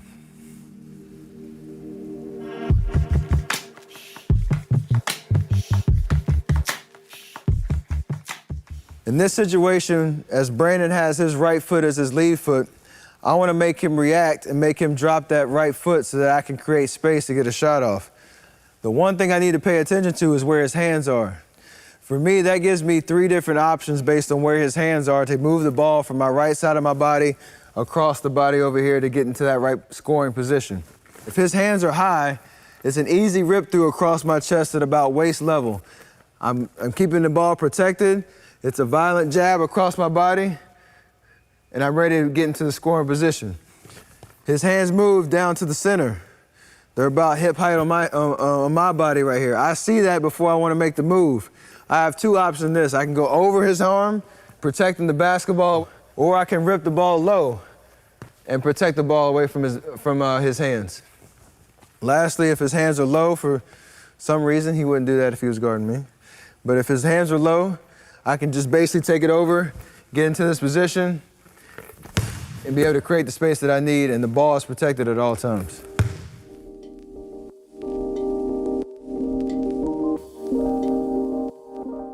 When I'm looking at my defender and I want to create a driving lane to get to the basket, one way to get him to shift and to get that nose of my defender to shift to the outside opposite of the direction that I want to drive is with a simple jab step. And once I see his body react the way that I want to, I create the lane that I need to get to where I want to go. So a simple jab step here, I keep the ball close to the chest, being able to protect it away from my defender's hands. It's a simple jab step, opposite of the direction that I want to go. I see his nose has moved from the center position outside of his body, so I have him right where I want him. He's leaning to the right. I'm in control of this situation. I do a simple cross my body pivot, protecting the basketball away from my defender with my body in between, lowering my shoulder to stay in a very athletic, strong position, and create that driving lane that I need to get to the basket.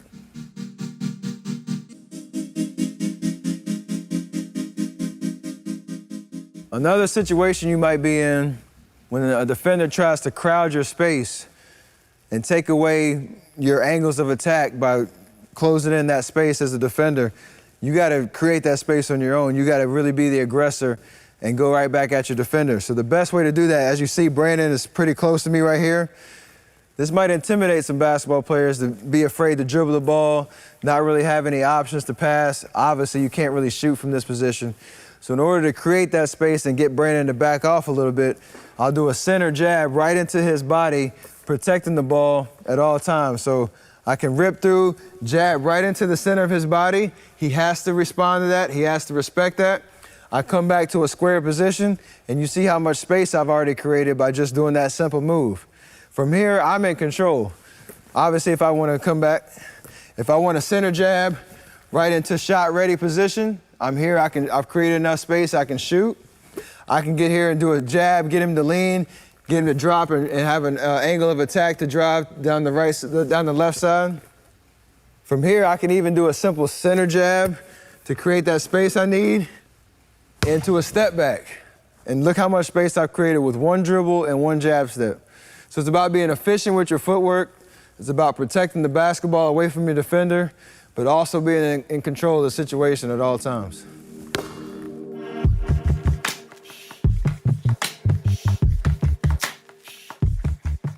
Sometimes when you're on the floor, you have to work in tight spaces.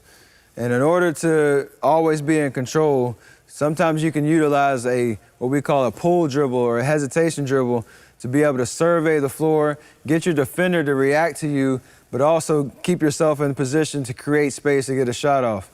Obviously, me and Brandon are the only 2 people here, but in a normal game, there's 8 other people around. He might have help defenders behind him that are clogging up space, so I might not have direct angles of attack right away.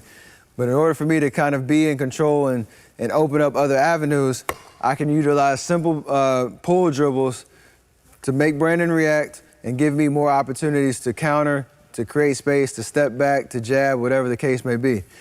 So in order to give myself more options to create space or to attack, I do a simple pull dribble to get into this space right here. Obviously, from this position, I have multiple options. I'll show you 3 that I can create space against Brandon and keep my defender at bay. So if I start here, you ready?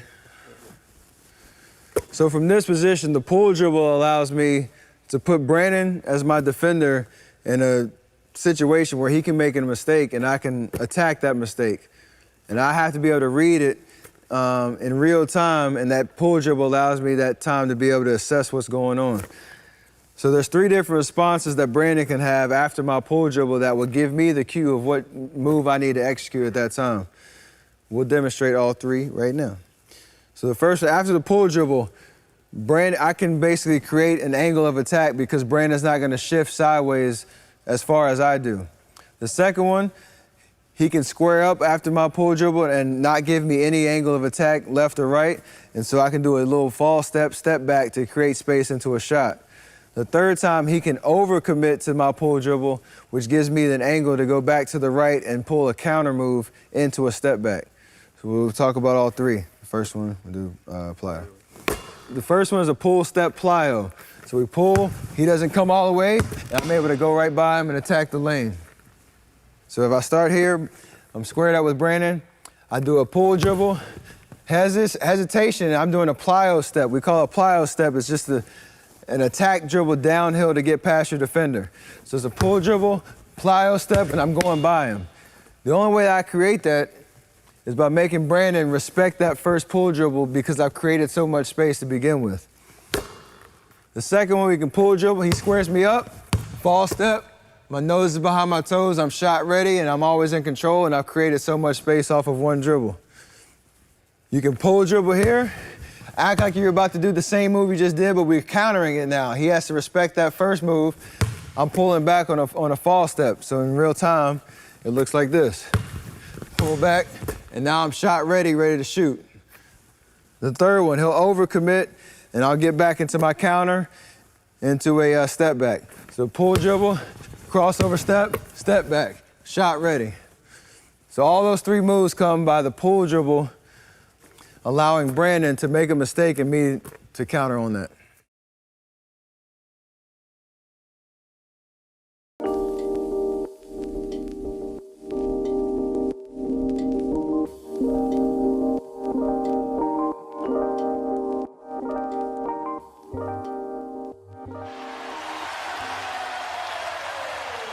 Durant picks up Curry. Curry crossover, steps back, puts it up, puts it up. So in basketball, no possession is choreographed. There's no kind of set formula of how things are going to happen. And for me, you can't really predetermine, the moves that you're gonna do in each possession because the best way to attack a defense is to take what they're giving you, making sure that you have options and counters and things like that. But taking what the defense gives you on top of, the preparation and information going into those type of games on what you're trying to get out of them, each possession. So this one we talked about with Brandon. I had my workout partner out there, and we talked about how what you look at, when it comes to your defender's body positioning.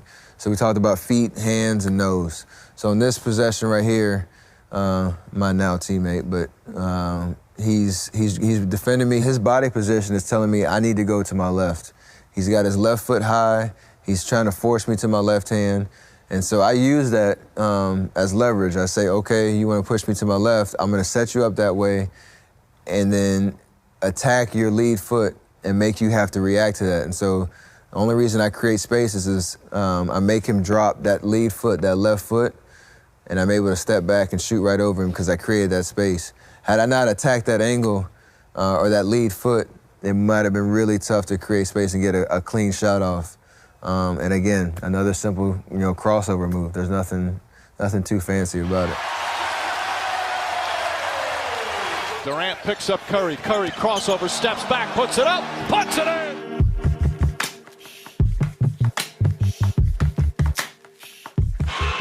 Curry back to Green. Curry in the paint. I'm looking at my defender's feet and his hands. His hands are low, and his feet, his left foot is his left foot is the lead foot. And so at this point, all I do is a simple jab step and a crossover step to beat him to my angle of attack down the lane. Right here, I do a good job of protecting the basketball with my right shoulder again and extending up to the basket. So it's split decisions, but all the time when I get the ball, my eyes go directly to the defender's feet and then seeing where his hands are so that I protect the basketball. And then the rest is just having the understanding of how to finish and what shot you need to pull at the right time. Curry, back up top, Green. Curry scoots inside.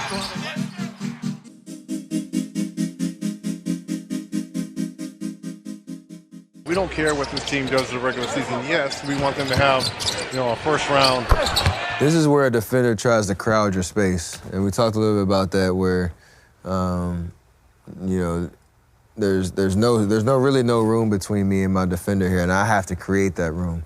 So in order to do that, I do a little mini jab. It's an open step, but I create a little bit of space for me to keep my defender at bay and create an angle for me to attack.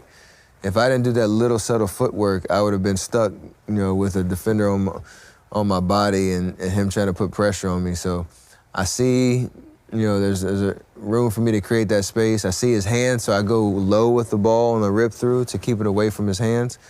But I create that driving angle, and from there, I have my defender on my hip. There's nothing he can do about it. He can either foul me or just let me go.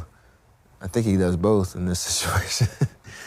But I do a little two-step floater because I'm under control and able to keep my balance on the takeoff. There's not much balance on the landing, but the takeoff is there so that I can get that nice touch and that nice arc to the basket.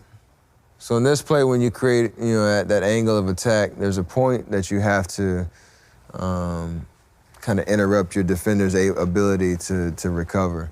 And so I got by, Raymond at the top of the key, but if I continued on the same straight line, he would have had a better chance to try to recover and cut me off by the time, the help side came. So for me to do a little subtle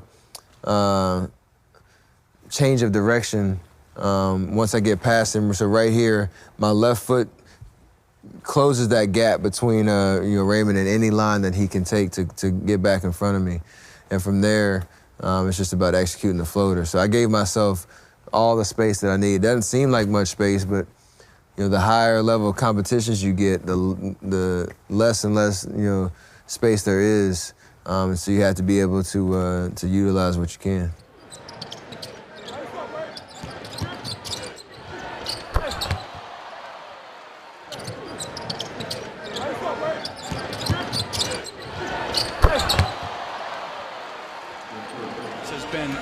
Smart, bounce pass, Mickey on the baseline, gets stuffed.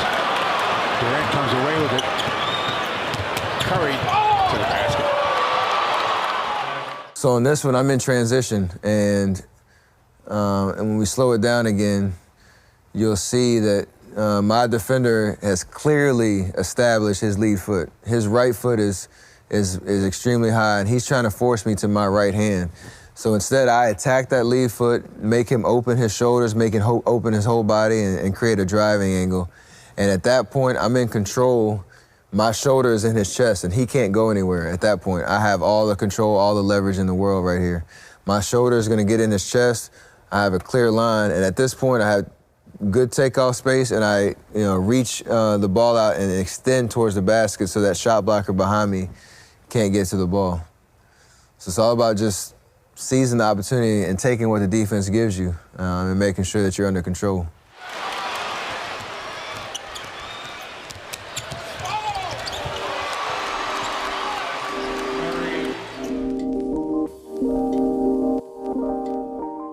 Basketball IQ is being able to see things before they happen, being able to kind of see 3 steps ahead,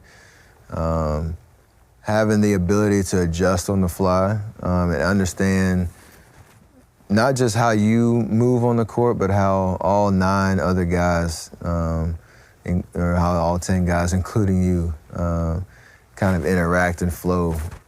Basketball is such a fast-paced game, but there's a poetry about it and there's a rhythm to it. And when you see things happen before they actually, transpire, that's where the basketball IQ kind of shows itself in the guys that are always in the right place at the right time. They do the little subtle things that help you win games.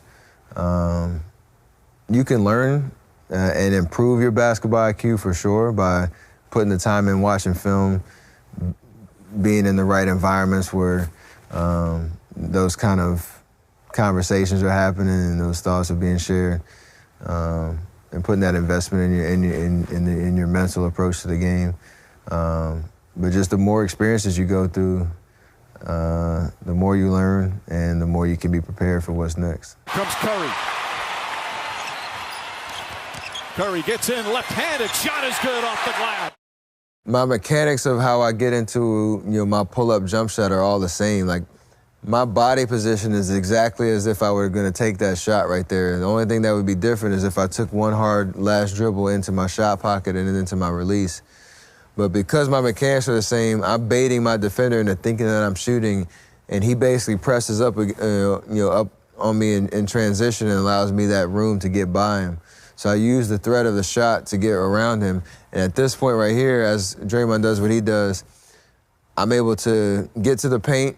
There's obviously a shot blocker coming, but the way that I finish and trying to extend, instead of bringing it just over my head, I extend out so I protect the ball away from the shot blocker.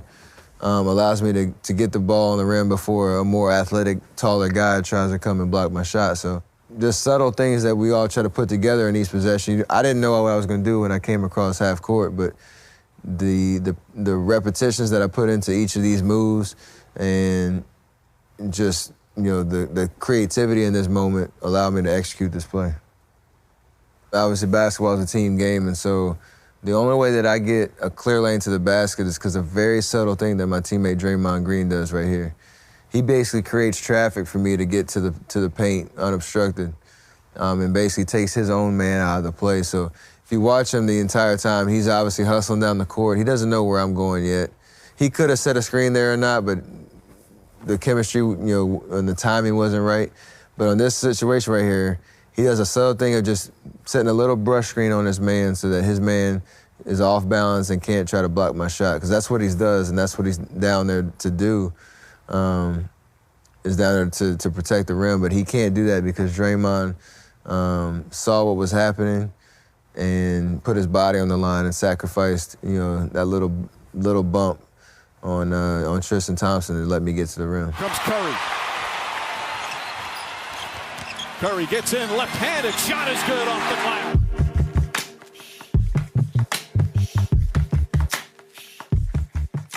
I check the game clock pretty much every possession. You obviously look at the shot clock on each possession to understand how much time you have and whether you got to press the issue or not. But as the game goes on and you understand if you're up 10, down 10, up 2, down 2, whatever the case may be, the game clock really determines the pace that you need to play at to really get the momentum where you want it to be. And for us, we play pretty fast, so sometimes it doesn't matter, but there are times where you got to slow it down and play the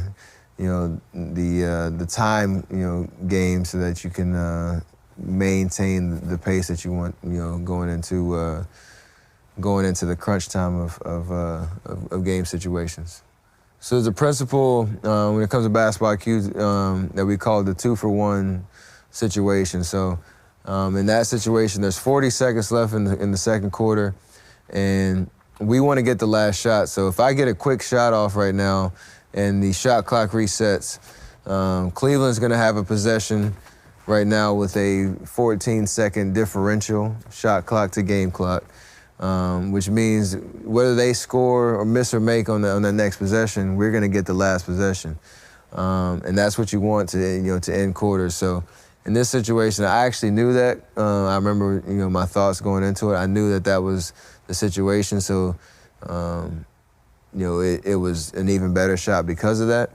But getting that quick shot up, obviously it's nice that I make it. But even if I miss it, we have an opportunity to get a stop on the other end, and then have 14 seconds to work with to end the quarter, and go out, into the locker room on a good note and hopefully have a bigger lead. Right his own this quarter.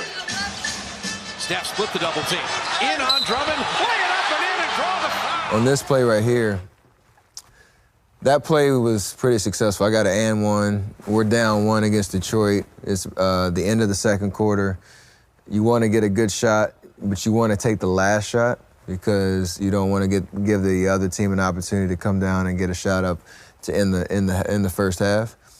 So I do some really good things here. I set up my man on the pick and roll. He gets screened. I beat the help side defender with a little push through dribble, and I protect the ball and get fouled and still make the shot. So all that was a success. And if I was working out and working on that move, I would do that move exactly like that every single time. But when you look at it from a basketball IQ standpoint, as you'll notice, the time on the clock when the ball goes to the basket, so the ball goes through, they call foul. So it's 4.8 seconds left on the clock before the half's over. In a perfect world, I would have waited about 3 more seconds to make that move and then take the shot so the other team didn't have a chance to get a shot off. Like I said, basketball isn't a perfect sport, but it's something I can learn and maybe be just a little bit more patient before I start that possession and make sure we end the half on a good note.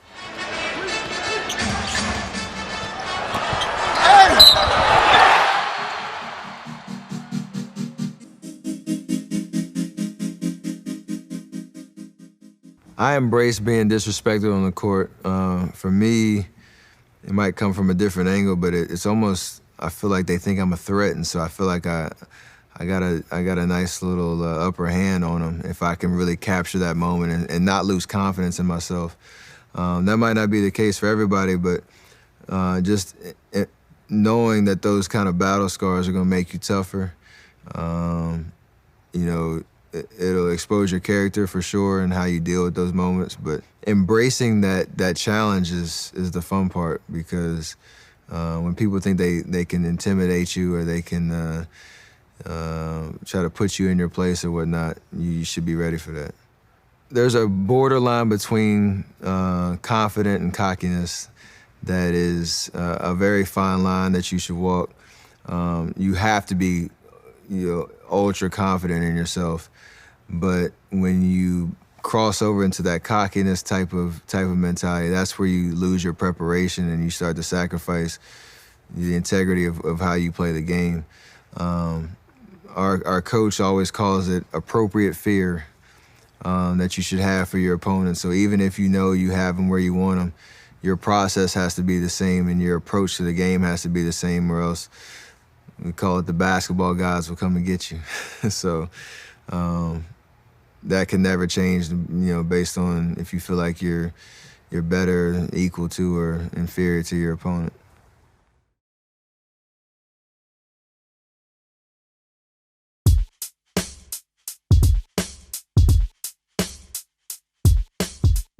The art of the ball screen is something that every guard, every big should be able to master, because it's implemented across all different types of concepts and schemes and teams.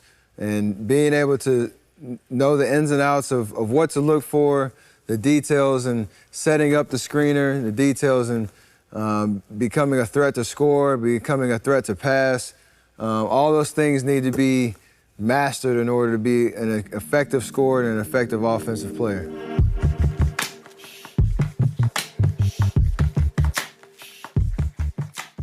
So the first point that I need to kind of control in this pick and roll situation is the timing of the screen and where the screen is set. So for me as the ball handler, I'm in control of that communication, whether it's verbal or nonverbal, to make sure that my screener, which is Brandon right now, is in the right space for me to really come off that pick and roll in a scoring position and allow the dominoes to fall in this pick and roll situation. So I'm always in control of the situation, and for me, if it's loud in the arena, if there's a lot of things going on, you can use simple hand gestures to be able to just point, obviously protecting the basketball, but you can point to where you want your screen to be. I want Brandon here, I want him here. He's got to, as the good teammates and good chemistry, he's got to move to where he needs to be in order for this screen to be set. Secondly is the timing of setting your man up. So there's an imaginary guy defending me right here. We call this the level of the screen. So I don't want to be way too high where Brandon can't really get a good angle to set a screen on my defender. And I don't want to be too low down here where I'm going away from the basket and taking myself out of scoring position if I'm below the screen.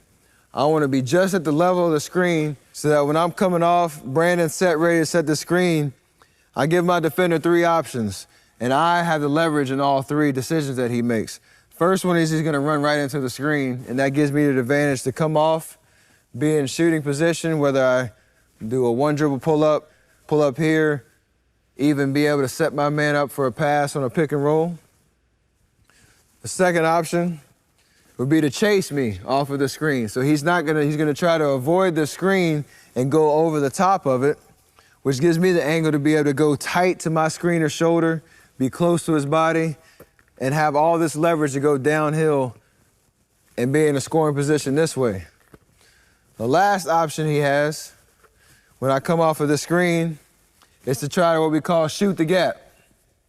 So he's gonna leave contact off my body and try to meet me on the other side by avoiding the Brandon screen and going underneath, which gives me the opportunity to stand behind the screen, get a shot up here because I created that much space, or I can turn the corner and go back to where I started because my man's on the other side. All that happens is because I started at the level of the screen.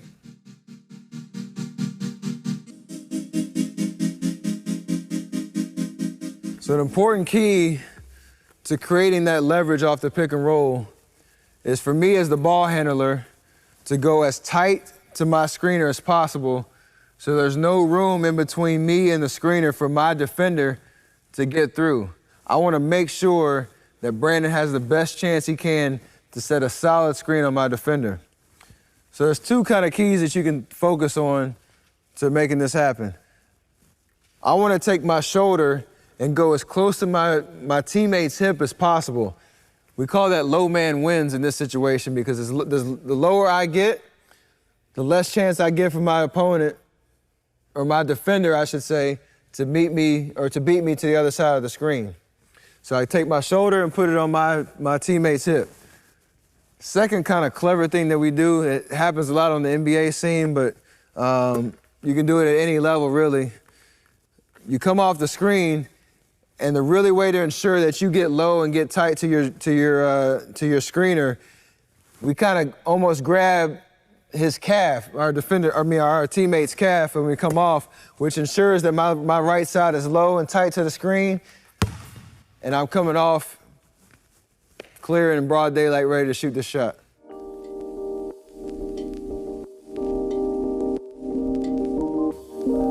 Sometimes when a defender sees that the pick and roll is coming, he doesn't want to get hit with that screen.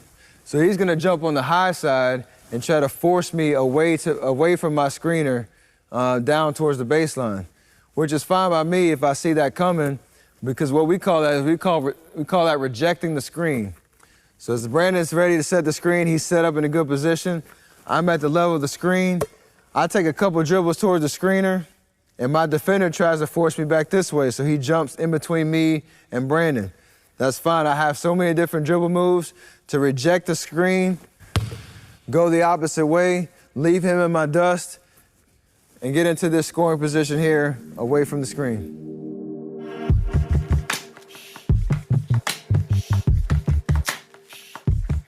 Another key concept when it comes to the pick and roll is being able to play the team game out of the pick and roll situation.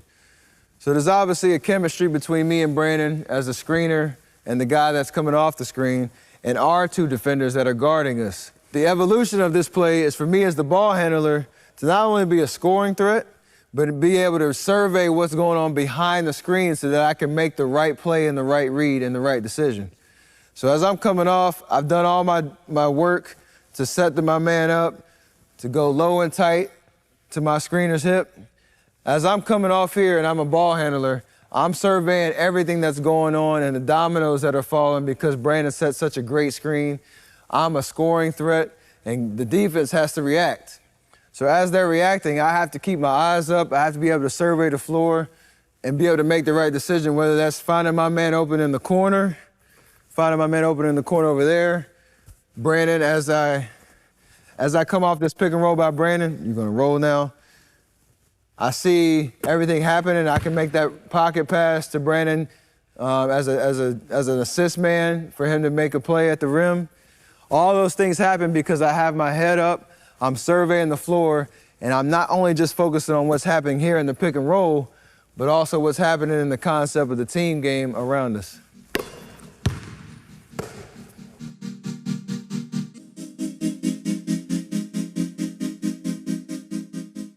So right now I have the luxury of having a teammate or a friend or somebody that can help me work on the pick and roll situation.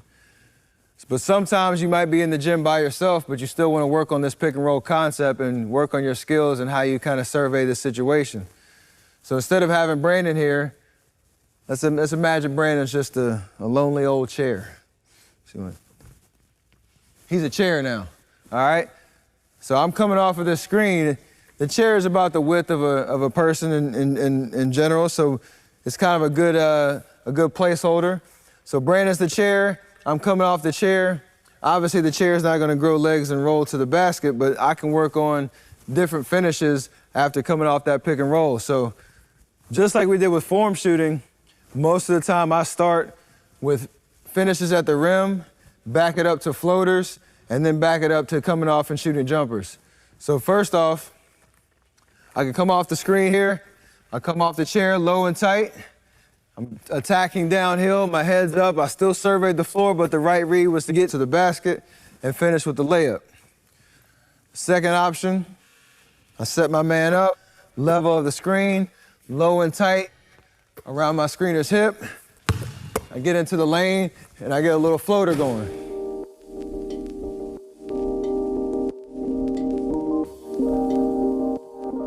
One way to execute this pick and roll as a scorer is to be able to finish at the rim after creating enough space off the screen to open up that whole driving lane. So to demonstrate that, I'm setting my man up, I'm at the level of the screen, I'm coming off, I stay low and tight around the screener's hip.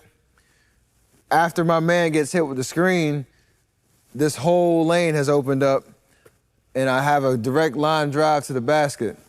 One key is there's obviously other guys on the floor. You don't want to come too far out past the screen where you clog all your driving lanes with extra help and extra bodies and all these other people on the floor. You want to be efficient with your movement and with your space.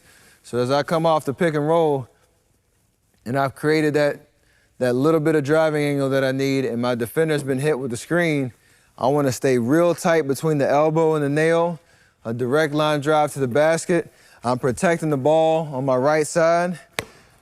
I don't want to get too far underneath the basket where I basically trap myself underneath the basket and bring help side into the equation. I want to be efficient with my takeoff and be able to protect the ball, extending it out towards the rim, not opening my shoulder up so I can deal with contact in case I get hit in the air. I can take a contact on my shoulder much better than I can with my chest and still be able to finish. So if I keep my shoulders closed, extend the ball out, protect it from shot blockers behind me, the shot blockers coming from the weak side, you really get it out there extended, finish it high and soft off the backboard. I've used the pick and roll to create a driving lane.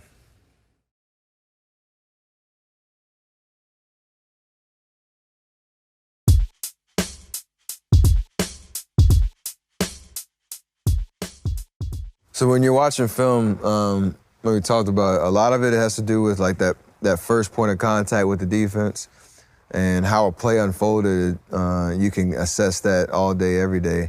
Where your imagination, creativity can come when you're watching film is, going beyond, that initial point of contact with looking at where the help defense is, asking yourself, had the defense reacted another way, maybe cut off this driving angle or took that pass away or, try to take away my right hand or, asking those kind of questions, what would my option have been in those situations?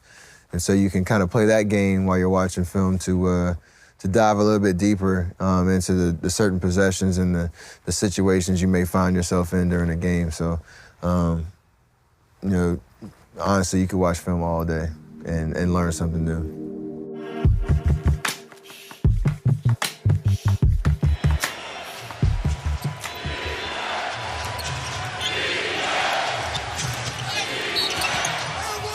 So this clip is examining how we get into our ball screens and how to set up, your defender to make sure, like we talked about, you run your man into your screen setter, make sure that he gets an opportunity to set a hard physical screen on your man. And on this one, I do a pretty simple dribble move right at the point after I come off the screen. It's a simple pull dribble that we talked about with a plow step to get downhill. So basically, he doesn't adjust very well to stay in front of me, and I get him off balance, and I'm able to have a straight line drive right down the lane. And at that point, it's just about finishing. So the part right before I get into the paint to be able to make that jump or make that layup, I use my shoulder to keep the defender at bay and be able to absorb that contact and protect the basketball. And obviously, you got to be able to finish with your left hand as well as you finish with your right, and that's what I was able to do on this possession. He's not able to block it because I keep my shoulder in between, him and the ball, and I get an opportunity to get the shot on the rim. And thankfully, it goes in.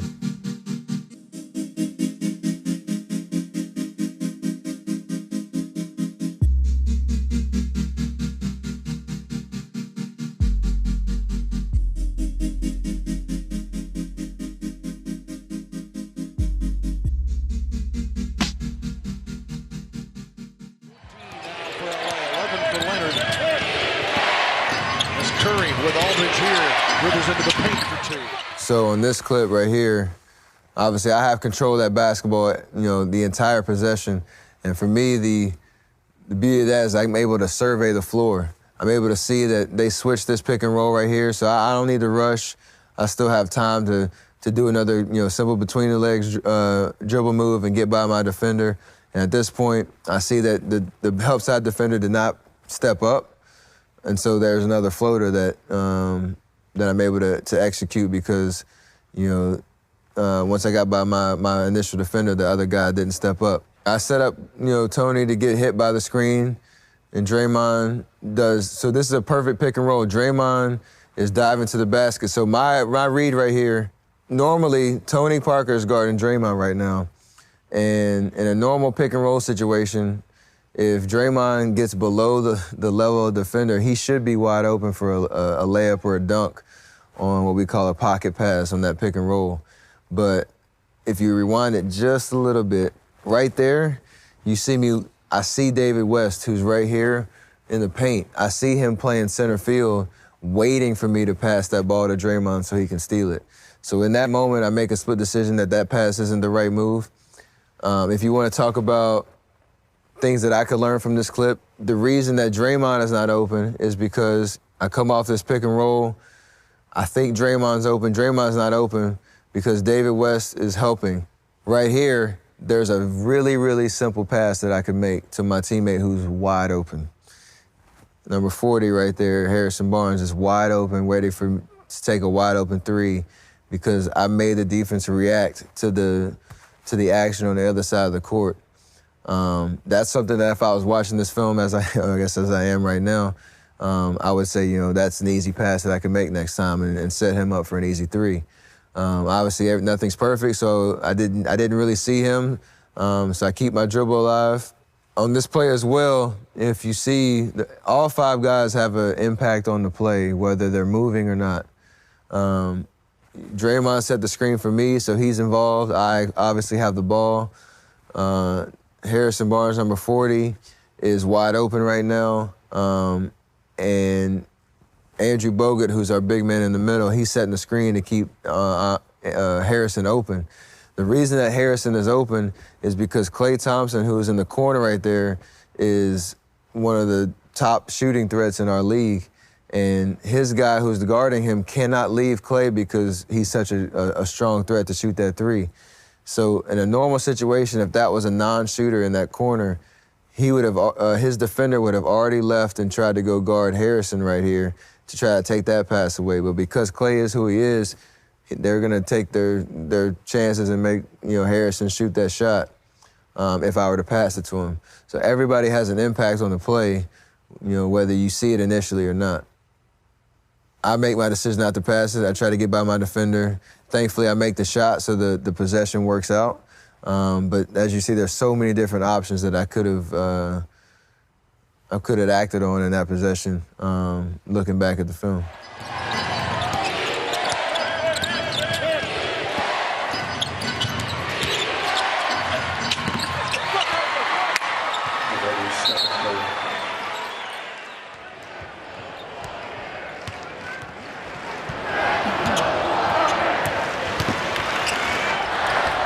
I have two options on this possession.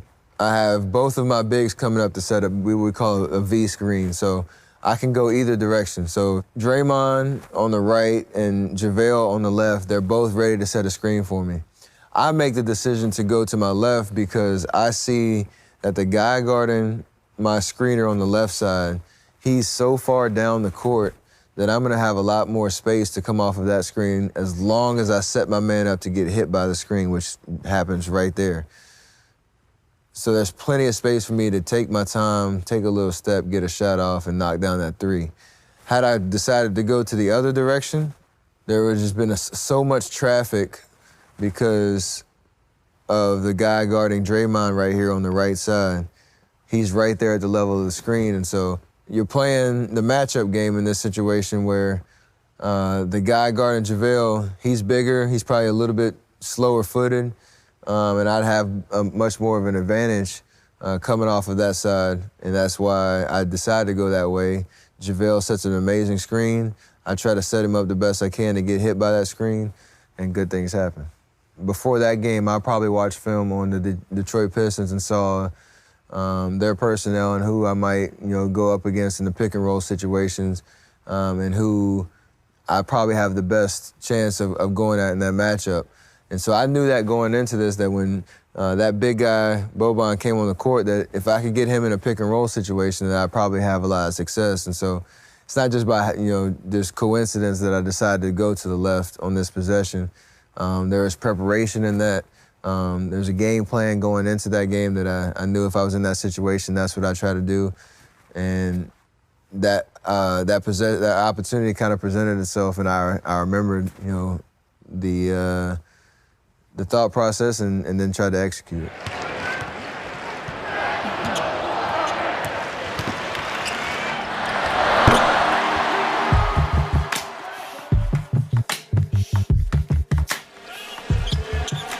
Livingston looking.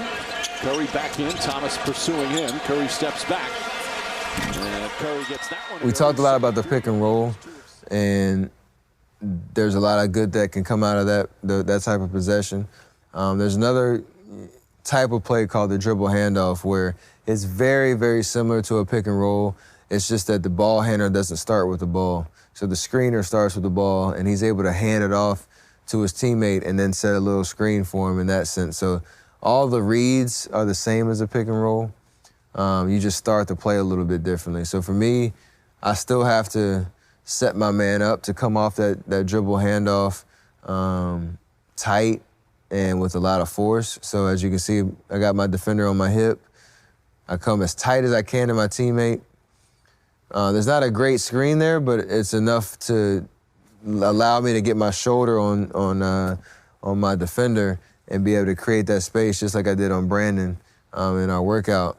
That's exactly how I get this shot off in this possession, with a little pump fake just because I wasn't quite sure if I should shoot it or not, but still was under control, was balanced. I have my feet underneath me, and I'm able to stay, under control.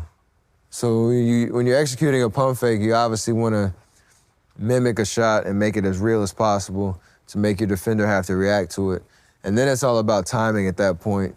It's a game of who can reach the apex of their jump, basically at the right time. And so as I see Isaiah starting to come down off his jump, I'm on my way up, and there's no way he can recover at that point to alter my shot. And at that point, it's almost like I don't see anybody in front of me. It's just me and the rim, and you have to make the shot.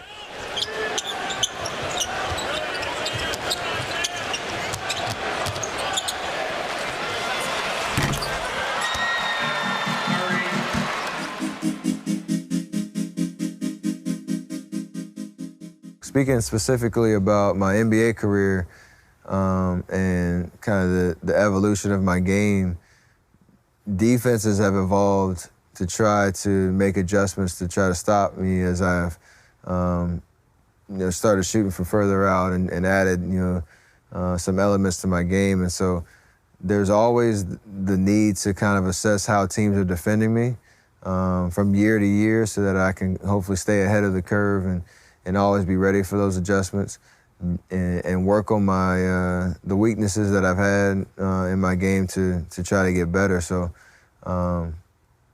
you have to be aware of not just what things that you can control, but what adjustments really the league is making to try to slow you down. And so that process is fun because every year you want to add something different.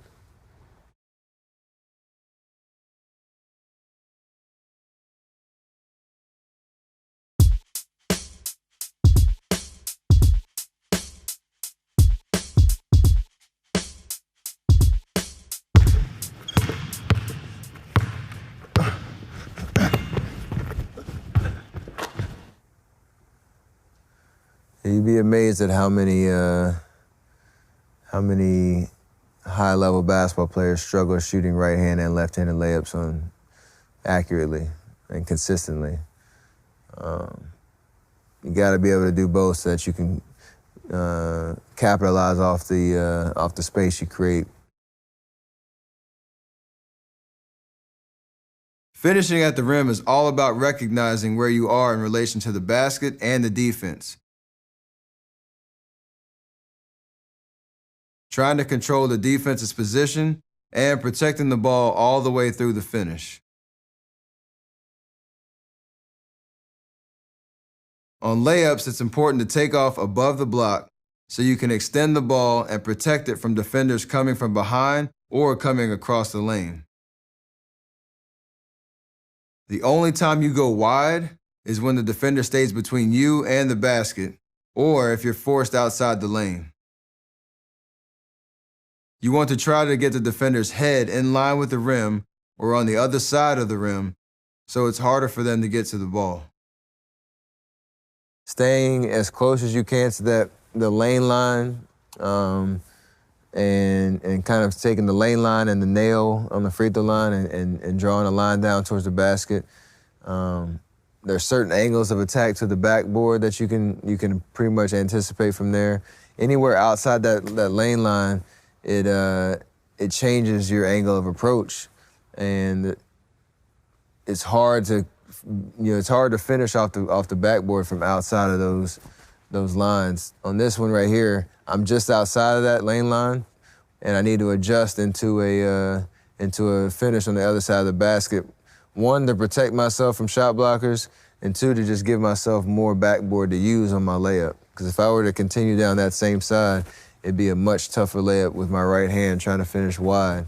I'm not saying it's impossible, but it's a lot more difficult. You step across the lane and finish on the other side of the rim when you can turn the defender's hips and get your shoulder into their chest. Keep the defender tight to the rim so if he tries to jump, he has to jump through the rim. Protect the ball with the rim and your back and take off from above the block and outside the restricted line.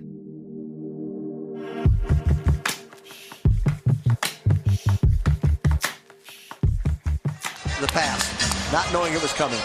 Stephen reversing it. On this possession, I'm going up against a pretty good defender in Avery Bradley, who is a really good ball hawk. He likes to put pressure on the ball.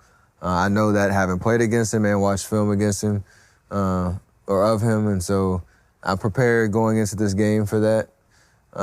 And I know his tendency is to try to pick me up as high as he can on the court, almost at half court, to try to take away my initial shot threat. So on this possession, I don't even think Coach Kerr called a play.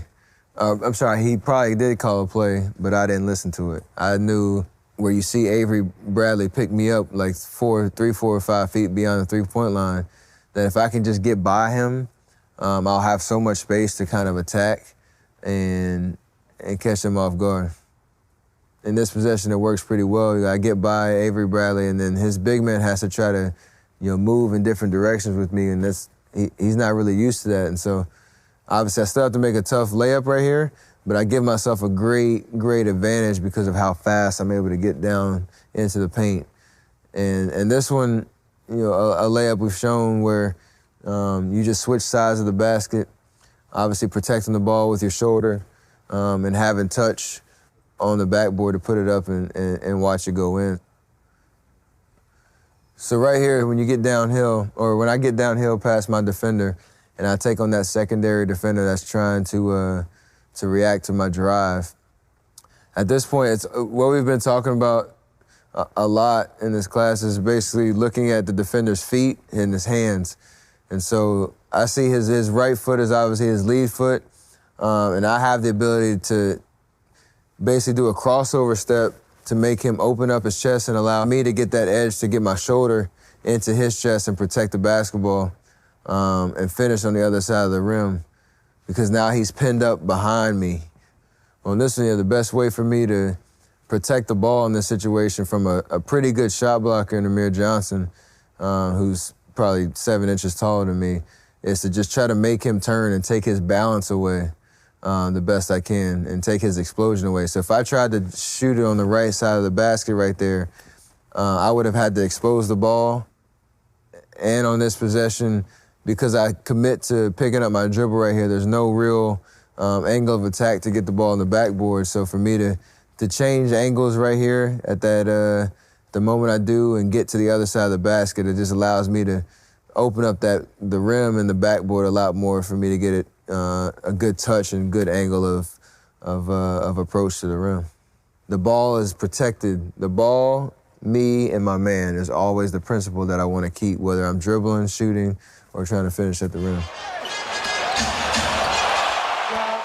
For Cleveland, 28-0 in the first half of that game on Monday night. So this one it happens pretty fast, but I see Zaza, my teammate, coming up to set a screen, and I kind of give him just one little jab step to kind of freeze my defender and make sure he runs into the screen.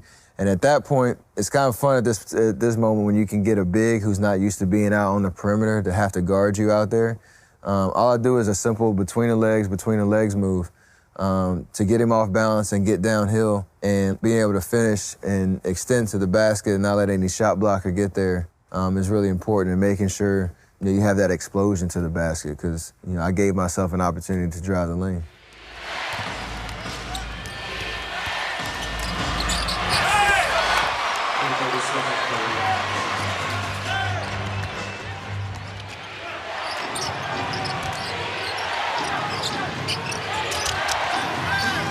So right here, most of the time you see me with the ball in my hand, either doing a dribble move or coming down and getting a jump shot. But a lot of times I'm able to get baskets off of off the ball cuts, we call them. So I'm kind of lulling my defender to sleep on the other side of the lane while my big guy Zaza has the ball, and I basically just do a slash cut right in front of his face. Same principle here, but protecting the ball. I use my left shoulder to keep the defender away from the basketball, and I'm just able to have a clever, crafty finish off the glass. Very simple play, really. It's just a matter of getting that step on your man and protecting the ball with whatever your off shoulder is, so that you can extend to the basket.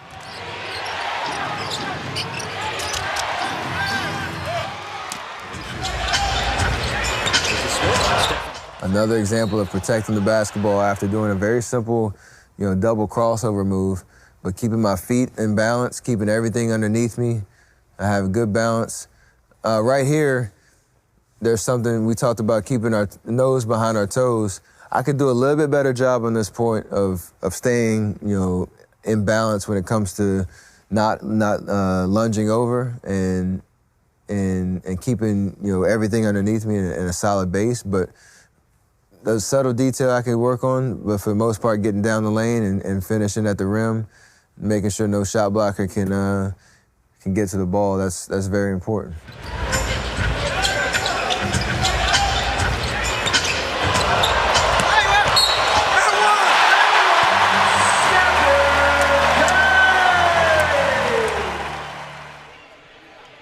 Well, if you're Stan Van Gundy, you got to be happy with 30 points here in this first quarter against a high. So this one is a two-step floater, almost like a jump stop floater. Looking at this play at the beginning with, though, I could have rushed that pick and roll because I'm not really in position to take that screen right now. I'm way too high and way too high up the court to really utilize the screen my teammate's trying to set for me. But I do a subtle little hesitation dribble just to allow my screener to move up just a little bit to be able to get that contact. And once I come off the screen, really tight shoulder to his waist, I'm able to stay under control and get, as the big man right here starts to retreat down the floor, I'm able to get into a little two-stop floater to be able to gather myself. If I were to try to do a one-step floater right there, I probably would have went one too far, away from the basket to try to execute that. But I would have been moving too fast to try to, I would have lost my balance probably. So the 1-2 step that I got into it allowed me to just stay composed and have a little bit more touch on that shot because it's such a tough shot.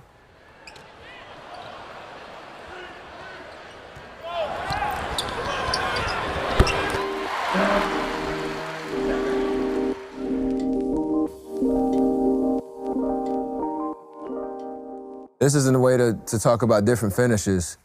On this one, we got the 2-foot floater, and it's really important to keep your feet shoulder width apart, keep them squared up to the basket.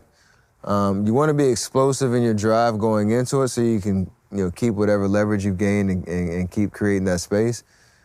But it all leads into that 1-2 step, 2-footed floater that you're under control. And same kind of concept. I don't want to take off from there and then go 2 or 3 feet in front of me and be in jeopardy of getting an offensive foul call if somebody were to try to take a charge. It's all about staying under control and having touch and feel in that kind of shot. And that last pound is pretty aggressive, so I can get into my shot. And we can do that shot right-handed or left-handed. That's the key to being a great finisher, and the paint is being versatile with your finishes. So if I have a defender on my right side, I can keep him at bay with my right shoulder, like I do right there, and finish with the left hand so I keep it away from any kind of shot blocker or any kind of outstretched arm. If all the footwork's the same, though.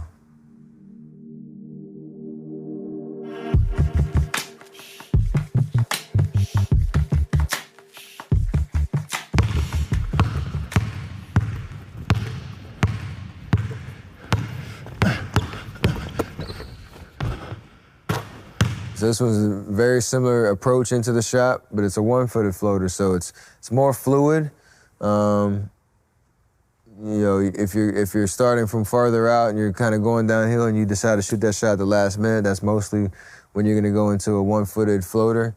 But it's all about, again, being under control and not going outside of your space to shoot that floater and being,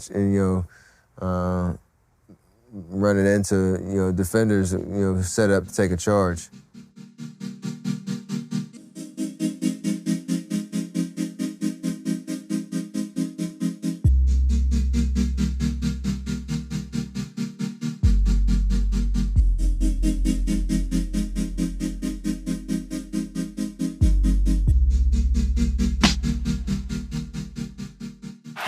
They've gone to Iguodala. So that's a 1-foot floater, right-handed shot. Obviously, there's a simple pump fake here. I'm a threat to shoot now because they know I like to shoot that shot most of the time, and so Kyrie has to honor that and he has to respect that. And so when I pump fake, he launches at me, and I'm able to go around him. And from there, I'm getting into my floater. I'm under control the whole time, so even though I'm going downhill pretty fast, my last step is really hard into the ground. I find my arch. I'm able to explode up, and I'm under control. So that defender actually runs into me.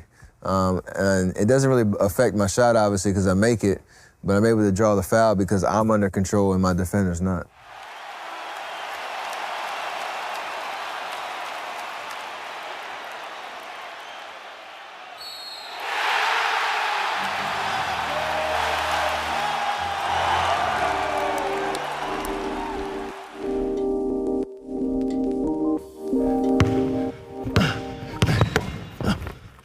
This last type of floater is one where you can get a quick, subtle sidestep into it to create a little bit more space before you take off into your floater. So hard pound, sidestep,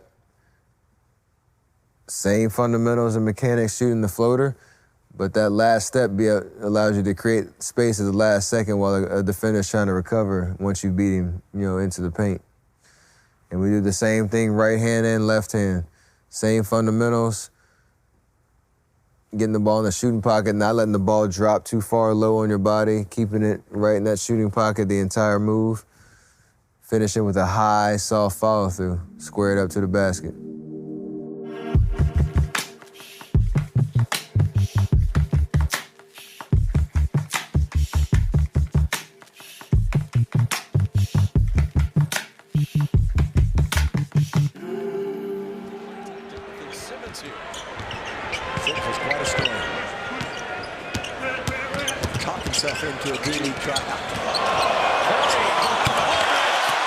Another one-handed floater that is very, very important to utilize when you get into the paint. Obviously, I'm one of the shorter guys out there, and there's all these tall, long shot blockers that are going to try to bother my shot when I get in there. So the one-footed floater is nice because it's a quick attack.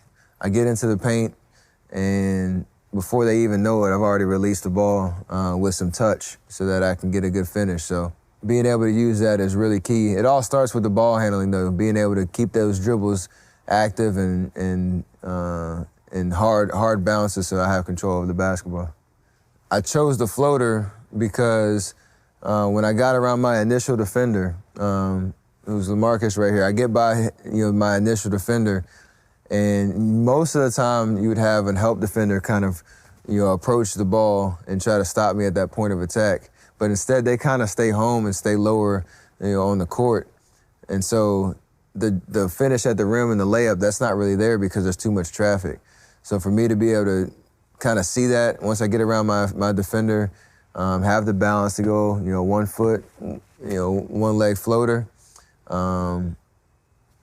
that allows me to stay away from the traffic when I don't need to go in there with, into the trees, as they say.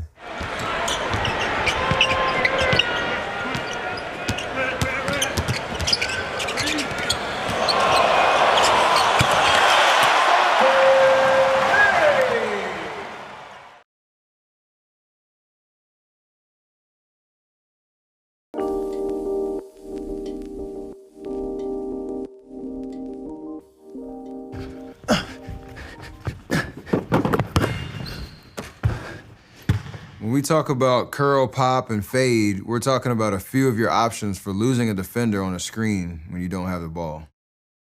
These techniques all rely on you being able to read your defender's positioning as you head towards the screen.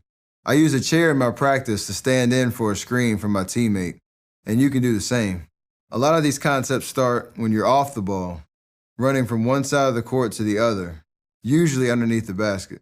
So you'll see that I like to train these patterns by starting under the basket and giving my imaginary defender a little shake or a bump to help him create that first bit of space.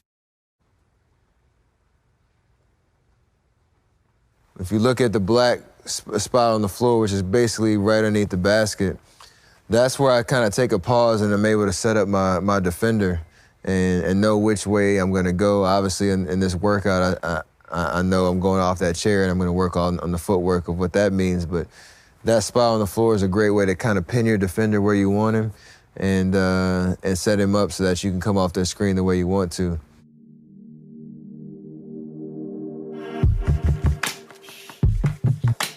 Smart, a little different defending Thompson. Curry to the basket. So we've seen a lot of clips on, with me with the ball in my hands, and this one is one where I don't have the ball in my hands, and these are some of my favorite clips to watch because it's really interesting to see the dynamic and the shift and gravity, I call it, of when I come off of a screen, how many people have to react to that and have to respect it, or how I can gain so much leverage with just how I use a screen when I don't have the ball. And so on this one, it's a simple tight curl around my teammate that makes my defender have to chase me around that screen, and I'm able to open up the entire middle of the court. So in this one, I'm pretty low on the court. I mean, almost near the baseline. It's not really a screen. I'm just using my teammate who just happens to be standing there. I turn him into a screen because I curl pretty tight around him and make my defender have to chase me. And on this one, I see the lane wide open. No real shot blockers in there, but you commit to taking that layup and that launch, pretty far out in the paint and just get it up on the rim and finish. The reason that the lane is wide open is because of two pretty distinct factors. Right here, as I'm about to come off the screen, the guy that's guarding the ball, he's way outside the three-point line.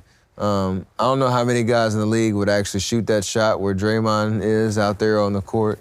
I might be one of them, but there's no real reason for the defender to have to guard him way out there. And then on the other side, you have two guards who KD right now is looking at Andre. He's telling him something. He's keeping the defenders occupied, we call it. So they're wondering if there's a screen coming or if they're going to switch positions or what they're going to do. So they're not really even looking at the other side of the court, which gives me the entire lane to work with in the middle of that paint. You can basically turn, that screener that I turn, Klay Thompson into, you can turn that into a chair in your workouts and really work on the footwork that it takes to execute that curl and the timing. Once you get the ball in your hand, to put it on the ground. Obviously, I finished with a layup right here, but I could do a floater. If I was a little bit more athletic, I would have dunked it, but I stay in my lane on that one. 2 points is 2 points.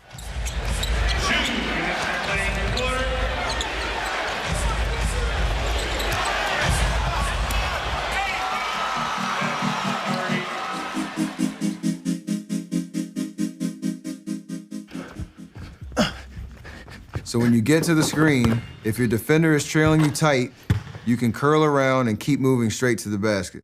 Then you read the help defense. If you have an open lane, you can finish with the layup. And if there's help defense coming, you can pull up for a short little floater. This is a tight curl with a layup finish. The key to this is going low and tight around the screen and using my right foot as the actual curl foot to keep that space and to keep my momentum going downhill towards the basket. And meeting the pass with my 10 fingers is key as well, to meet the ball so that nobody can kind of intercept that pass if there was other defenders out there. And extending at the rim so the shot blockers don't have a chance to come over and affect that shot.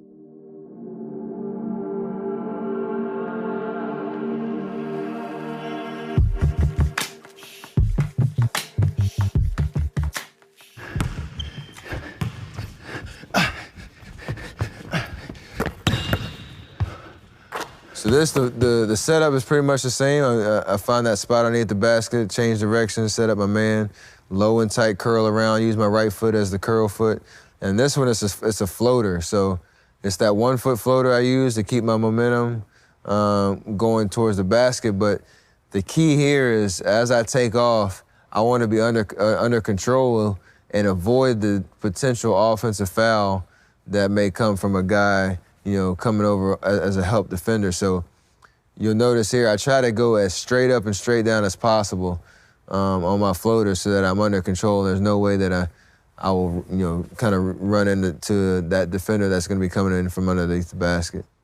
In order to get good lift on your floater, it's really important to kind of visualize your right knee being attached to your elbow, extending it high, really exploding off the ground, and a high finish to get good proper spin on the ball and have that soft touch and that arc, allowing it the chance to go in.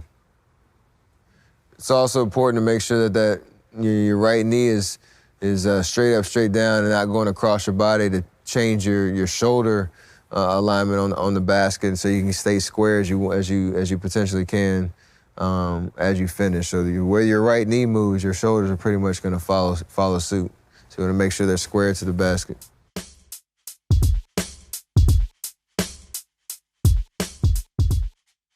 Randy Smith at one time. This will be the last thing I see. As Curry gets. So on this one, it's kind of in between a down screen and like a wide pin down. It's a very unorthodox angle for a screen, but the setup and the angle of approach is all very similar to, the things that we focus on when we're trying to create space and open up lanes of attack off of when we don't have the ball in our hands. And so I see the opportunities here when KD, the universal symbol for a screen, he starts to put his fist up and makes eye contact with me that he's ready to set a screen. So I kind of give a little jab step, but keep my defender on my hip and on my shoulder so that I have all the leverage right here to come off on a tight curl. KD sets a pretty good screen there. But I already can feel the separation that I've been able to create. And so instead of even like catching and looking at the rim thinking that the shot was gonna be there, I was already ready to catch and drive to the basket because you can just kind of have a feel of like what opportunity is gonna be there. The same kind of approach on the finish here, keeping your shoulder in between the defender and the ball so that you can protect it. And really extending and keeping it away from the shot blocker is key here. Because I'm not jumping over anybody, I'm not gonna dunk on anybody, so I have to be very clever and creative when it comes to protecting the basketball, being able to extend and finish around the rim. Randy Smith at one time. This will be the last thing I see. As Curry gets it on a reverse. Randy Smith at one time.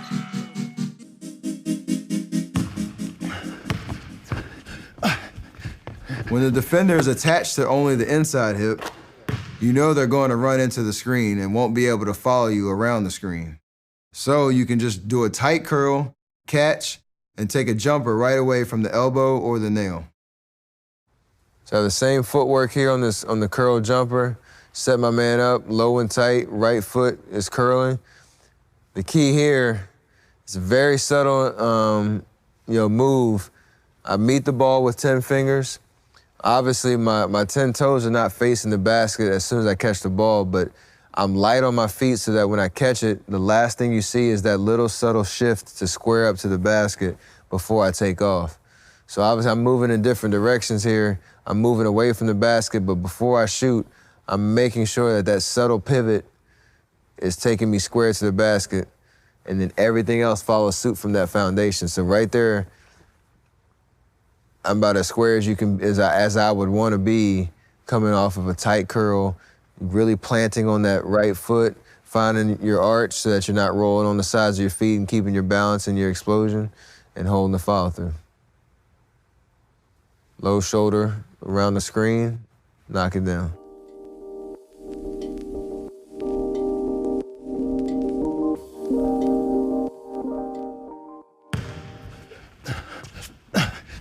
If the defender is attached to the inside hip, not behind you, you can run the defender straight into the screen and cut out to the three-point line in a straight pop.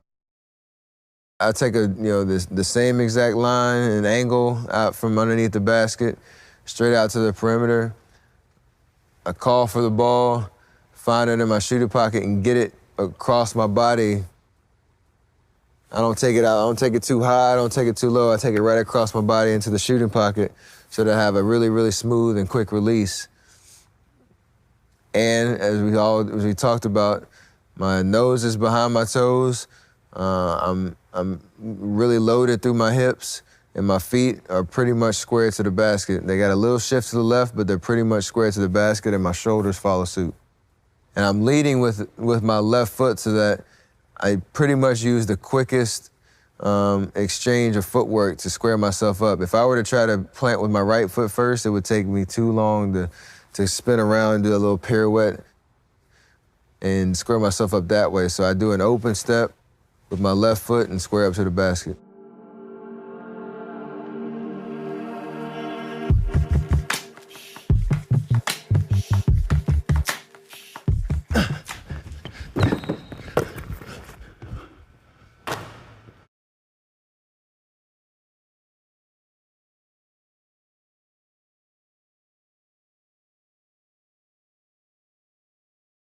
This one's a fade, and it's the best way to attack a screen if somebody's trying to beat we call it shoot the gap or beat you to the other side of the pick. So for me, it's a hard plant with the right foot, selling the curl, moving away from the screen. As you see, I push off on the chair because I want to use that leverage from my teammate who's setting the screen for me to create that space. So I make contact with the chair as I'm planning. I push off. I perfectly find my arch so I'm not rolling on the outside of my foot. As the ball's coming, I'm doing my work early. I'm squaring up to the basket. I'm staying loaded through my hips. And before I rise up, my feet are squared up to the basket. And from there, it's just a normal jump shot. All that footwork and that preparation going into it allowed me to create the space, but my mechanics and my shot are all the same, no matter what the lead up to it was. That's what the Knicks are claiming. It's a moot point now. And they may have a point. Really trying to get free. Got staggered screens to tie the game. On this clip, this is into my Reggie Miller-esque days of moving without the ball and setting your man up and using screens and reading where your defender is. So my defender is pretty much attached to me right now. I see what's about to happen before it happens. So the play that we're running right now, it's called floppy, but it's also kind of a wheel action where me and Clay are basically going to be counterparts in this play. I'm starting on one side, he's starting on the other, and we're both going to use screens in different ways to clear space for each other. And one of us should be open. On this possession, it's going to be me. But it only happens because Clay, he vacates the corner coming off of that screen and allows that space to be open for me to really use. Clay vacates the corner. I create a little bit of separation between me and my defender. So right now, as I come off this first screen, I'm basically playing the cat and mouse game with my defender. If he goes left, I go right. If I go right, he goes left type situation. And we worked on, coming off the ball, doing the fade route, coming off of a pin down, and that's what I do right here. I see he's so far up the court.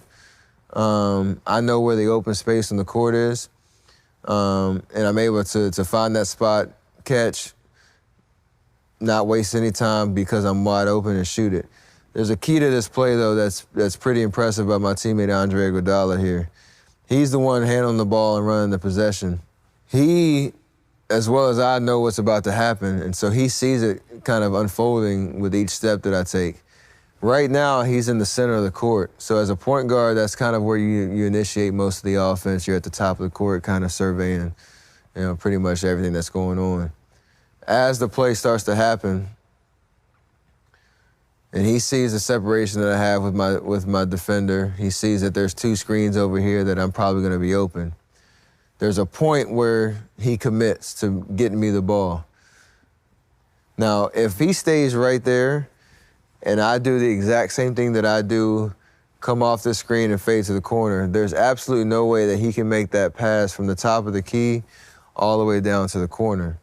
And so with the IQ that he has as a basketball player and as a playmaker, he takes maybe one or two dribbles to his right and creates an angle for him to make that pass. So he covers about 7 feet of ground right there in that subtle little move to get me the ball. Because had he stayed at the top of the key, there's no way he could make that pass. They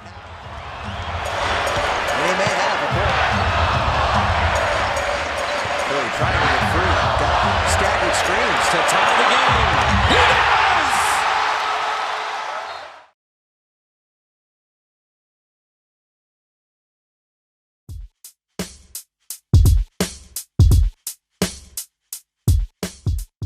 When we overload ourselves in the workout with 2 basketballs or a tennis ball, things are moving really fast and you're having to think about a lot of things, which in turn makes the game seem a lot easier and a lot slower, and you're able to process things a lot better. So, you really challenge yourself and expose yourself when you're in the workouts and really, adding those elements that are going to make you better. And then when you get in the game and you have just that one basketball to deal with, everything seems to be going, extremely slow, and you're able to process a lot more, in game speed.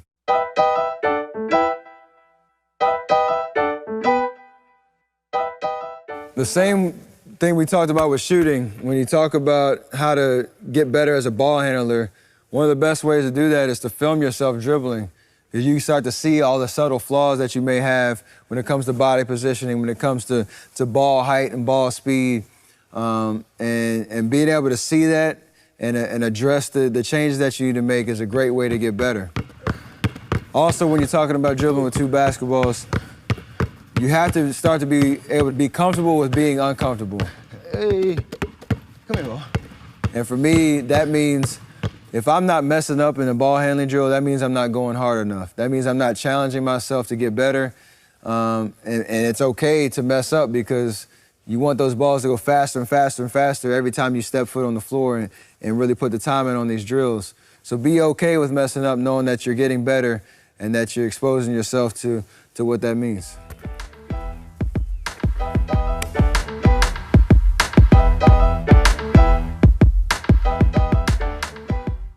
When you add two basketballs to your dribbling workouts, there are some things that you need to focus on and some flaws that might show themselves because your brain is so overloaded thinking about, how do I coordinate these two basketballs at the same time?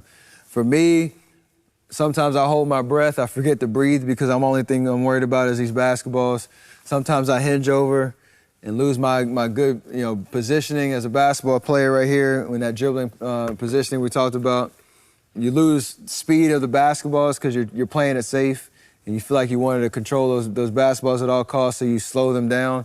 There's so many things that will change that you'll expose yourself to when you add these two basketballs. But you want to lock in on the details and understand what you need to correct so that you can utilize these two basketballs to get better. When you're dribbling these two basketballs, it's important not to allow mechanics to be sacrificed for speed. So you want to be able to go as fast as you can, but you want to make sure that you're staying detailed on the things that matter. When it comes to body positioning, when it comes to moving those basketballs around your body and not moving your body too much in those positions. You don't allow fatigue to be a factor either. You want to be able to push through it at times, but if you're sacrificing form and mechanics because you're tired, then you might need to take a break and recover and then go right back at it so that you can keep that intensity up, but also keeping attention to detail.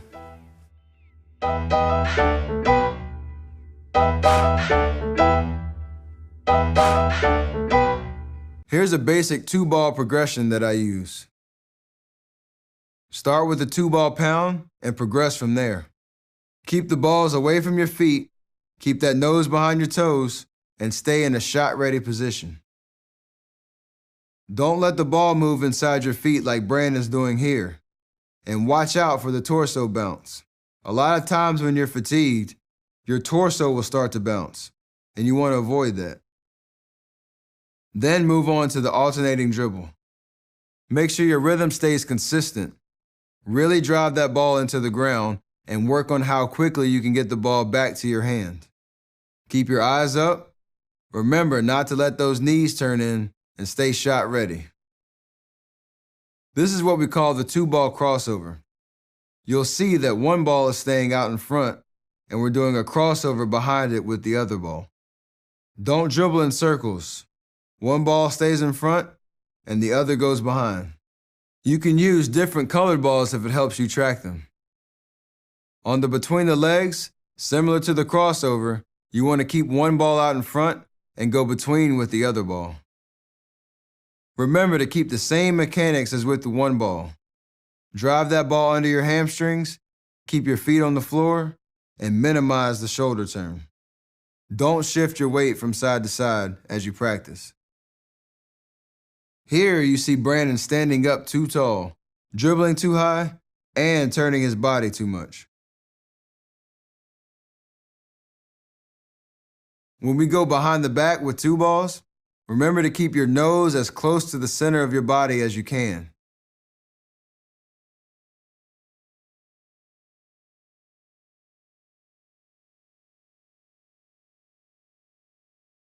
You see Brandon, he's turning his body and moving his body around the ball instead of the other way around.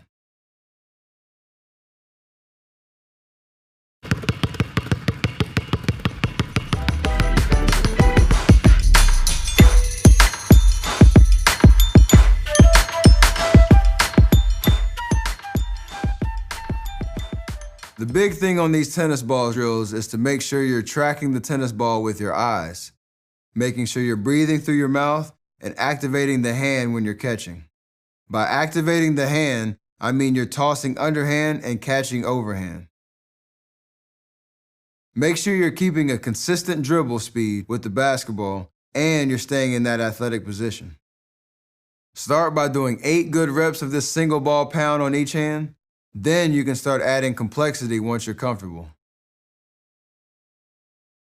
If you look at Brandon doing this, you can see him gritting his teeth, straining, and holding his breath. If that starts happening, it means the overload is too great and you need to slow down or back off. You're no longer benefiting from the exercise. Getting a little bit more difficult, you can add the bounce catch, toss catch into the progression.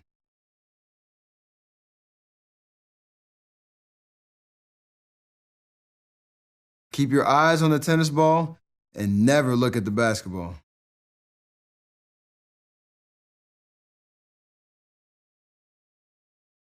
Here's Brandon not activating his hand, meaning he's just tossing and catching underhanded. That's not doing him much good. Here we're adding some of those 3 basic dribble moves. You can add the crossover, the between, and the behind the back to make things a little bit more challenging.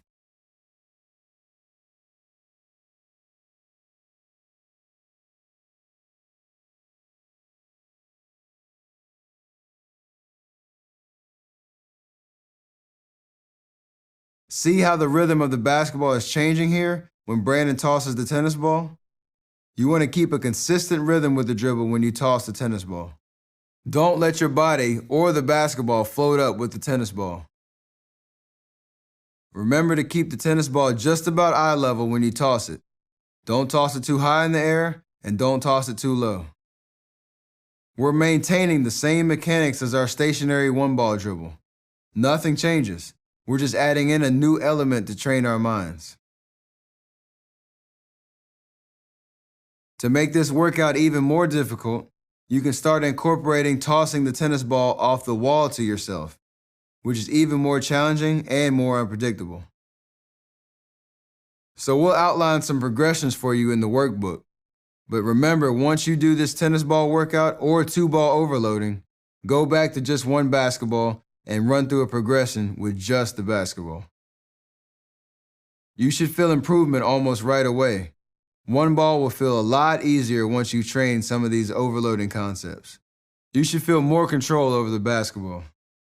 Also remember that this is a progression. Don't just jump to the most difficult concept possible. As you feel more comfortable with the movement, try moving on to the next one and working at it until you can continue. Remember, make sure your dribbling of the basketball stays solid. If you start sacrificing dribbling form, you're no longer training effectively.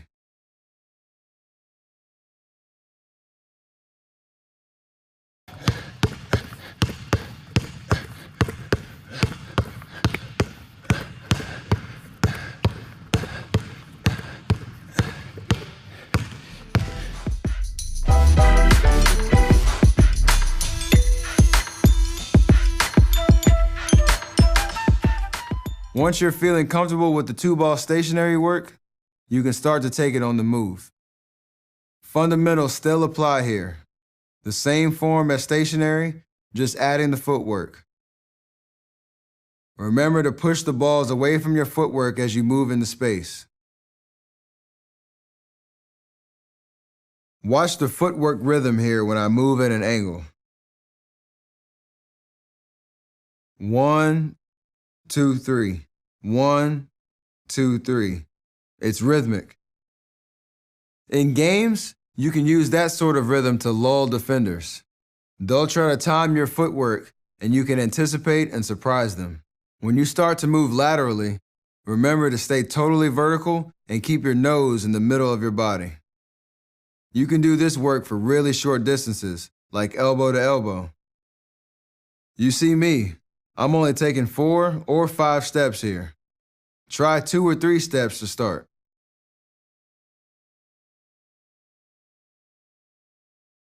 Keep it tight. Move the ball around your body and try working up to our dribble combinations with 2 balls while moving laterally.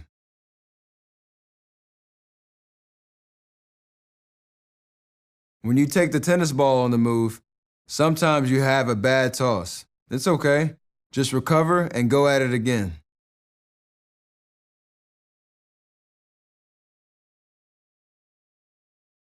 When you're moving backwards, toss the ball back to your nose as you move.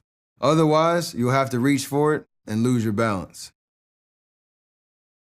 Just start at the baseline and pick a destination like the free throw line and work your way there and back.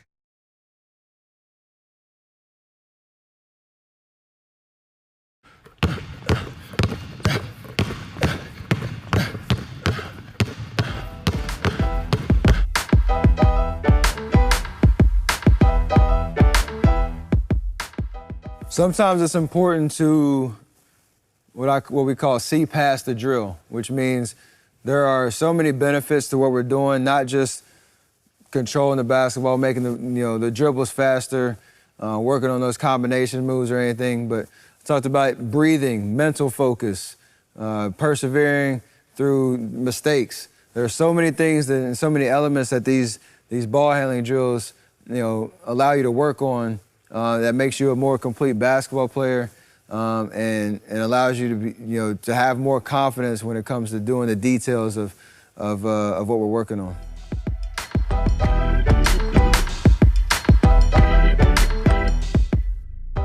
When it comes to ball handling, the responsibility is on you to find different ways to challenge yourself and to push the envelope and take those drills to the next level. So whether it's taking a drill you do with 1 basketball to 2 basketballs, adding a tennis ball, maybe even throwing a heavy ball. When things start to get a little easy for you and you start to master a certain drill, add a different element to it so that you can take it to the next level, because there's so much creativity that you can have when it comes to dribbling the basketball. And honestly, I don't think I've come up with everything yet, so I'm still working on that same process. When the drills get tough, you start to get fatigued, or you might not see the benefit of what you're doing, you got to understand that there's always room for improvement. And for me, that's the thing I tell myself all the time. It doesn't matter what I've accomplished, how well I can dribble these 2 basketballs, I feel like I can always get better. And that's the journey that I'm on. So I would challenge you to adopt that, kind of mentality that, no matter how good you are at something, you can always get better. And so that's how you kind of persevere through those hard, tough workouts, through that 5th workout day in a row. Or when a dribbling drill might get too hard, keep pushing yourself and keep pushing yourself to figure out new ways to get better.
Before the lights are bright on the court and before I step foot out in that arena, I fall in love with the process of getting myself ready to play and being a professional about how I go about it. There are so many details to getting ready for the game that not many people would see, and there's a lot of sacrifice that goes into it when it comes to getting enough rest, the night before the game, stretching, making sure your body's able to recover and be active and ready and strong for that game. Eating right, watching film on your opponent, studying them and knowing them better than they know themselves, so that you are ready for that competition out there.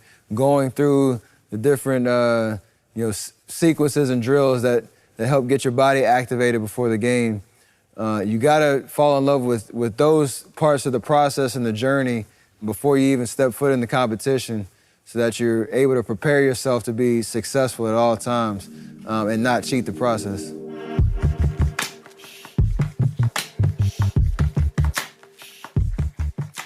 When I step foot on the floor during our season to get ready to play, I always take time to go through my pregame process and my warm-up that allows me to get a nice little sweat in, get reacquainted with the basketball before I even take a shot, so that I warm my body up to get ready to play. So I start off with a 2-ball dribbling sequence that helps me get activated. It helps overload my coordination so that, like we talked about, when I get ready to play, things are a lot easier and I'm able to process a lot more and make better decisions with the basketball. I do it every game. It's something that I really rely on to get me ready to play. Sometimes there might be, a reason to switch it up to shock the body a little bit so that I'm challenging myself to get better. But there's always that time that I set out, 15, 20 minutes before I take any shot, before I play, to start dribbling the basketball and lay the foundation for what a good game is about to be. Before every game, I get in some ball handling work before I even start shooting. I warm up with 2 balls, but you can warm up with 1 or 2. I start with 20-pound dribbles on each side, then I get into those basic dribble moves. A solid warm-up after the pounds is to do 6 crossovers, 6 between the legs, 6 behind the back, then 2, 2, and 2. Then 1, 1, and 1. Then you're ready to do some form shooting.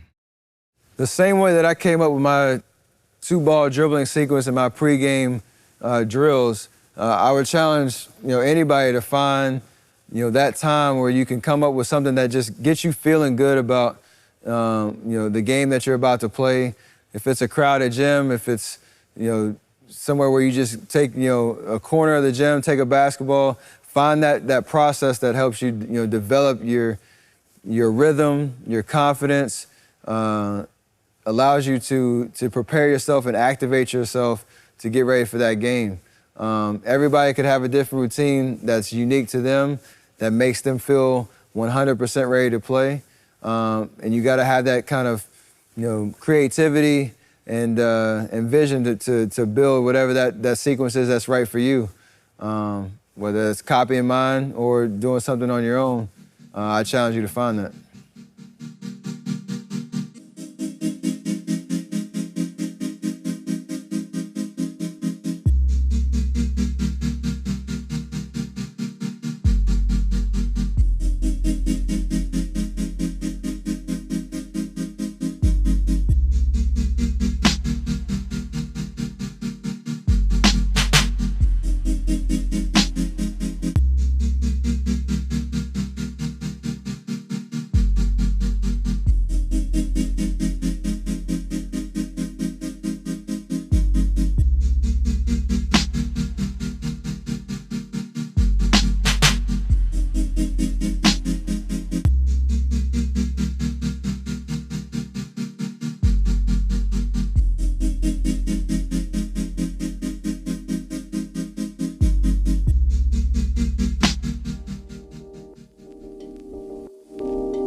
A lot of people ask me if I get nervous during games or how do I stay so calm and composed? And my answer is always I don't get nervous. I get anxious because I'm ready for that moment. I want to live up to the stage and be ready to be successful and take advantage of the opportunity I have to win those games and to play well. But I'm not nervous because I put the time in on the back end to prepare myself to be ready for those moments. I don't just show up expecting to be great and not have anything to back it up.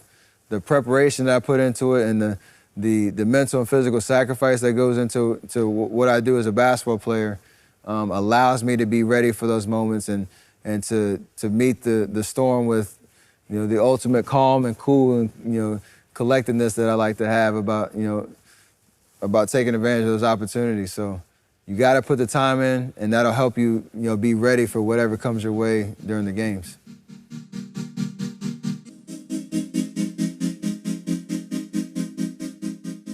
When I'm in the gym preparing myself and working on my game and practicing, there's always that element of competing with myself that helps me, not stay complacent, helps me keep pushing myself to new heights. If I can master that process and really feel confident in myself to really, get the best out of myself in those workouts, my opponent will look so small compared to the expectations that I have for myself.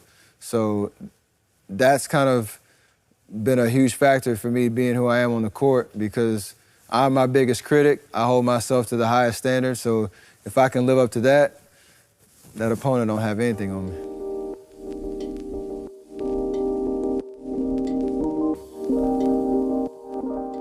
When things feel like they're going too fast and you get a little shaky in your mind, you have to understand what that feels like.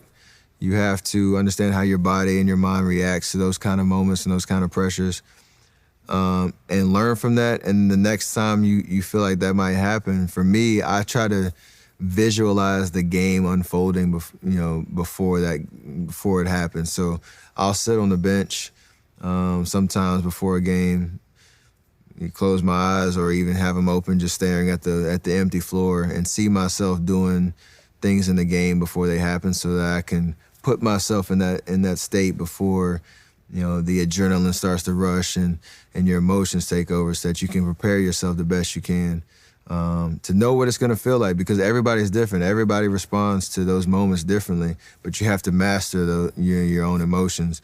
And there's trial and error to it. There's just learning, from example and understanding how you can be in control of your mind. My favorite thing to do is just to control my breathing, to be honest. Like, that's the best way to calm myself if things get out of hand. So if it's during a timeout, just taking a solid 10 seconds and taking some deep breaths. Or if it's in a game, when there's a foul call or something, I might just go off to the corner real quick and just, close my eyes and take a couple deep breaths. But that's the best way to just calm yourself, because basketball is competitive. There's, I don't care where you're playing at, there's pressures that you have to deal with. And so being able to just calm your nerves, that's huge.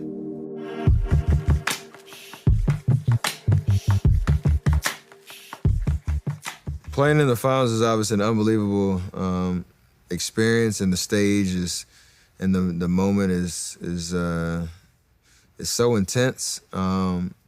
But the way that you stay composed and stay calm in those moments is the way that I treat every single game that I play. My preparation is always the same. I approach game 32 of the regular season the same way as I would game 1 or game 5 of the finals. And so that mentality allows me to not psych myself out or get, overexcited about, that big stage that you play on in the finals. And even, in clutch situations, not being afraid of the moment, not being afraid of failure, relying on that preparation to allow you to execute in those situations. But understand that you're not always going to be, successful. You're not always going to hit the game winner. But I don't mind putting myself out there because I have that much confidence in myself. And you live with those results because you know how much time and work that you put into it. So it makes it all worth it, win or lose. Because as a competitor, you kind of live for those moments.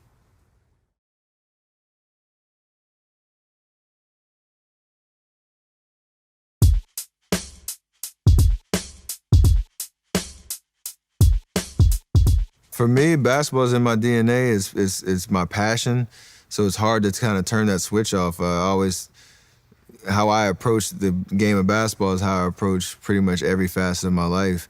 You want to be the best at it. You want to put the time in to, prepare yourself for whatever you're getting yourself into. My college experience was very unique because I was blessed to play for a coach that invested in not only the basketball player but the human being, and that was of real importance to me. He taught me so many lessons about what it's like, what it means to be a leader, a man of character and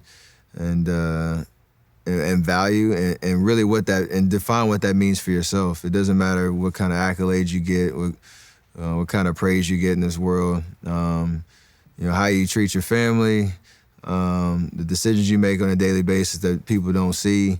all those things make up the character of who you are as a person.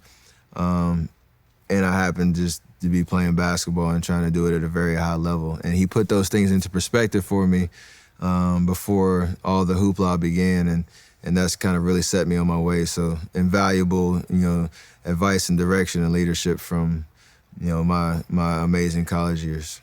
And so what makes me a great basketball player, I hope would make me a great human being on the back end. So I don't think you can separate it from me. Like, whatever you find in this life as your passion, that should be kind of your character throughout.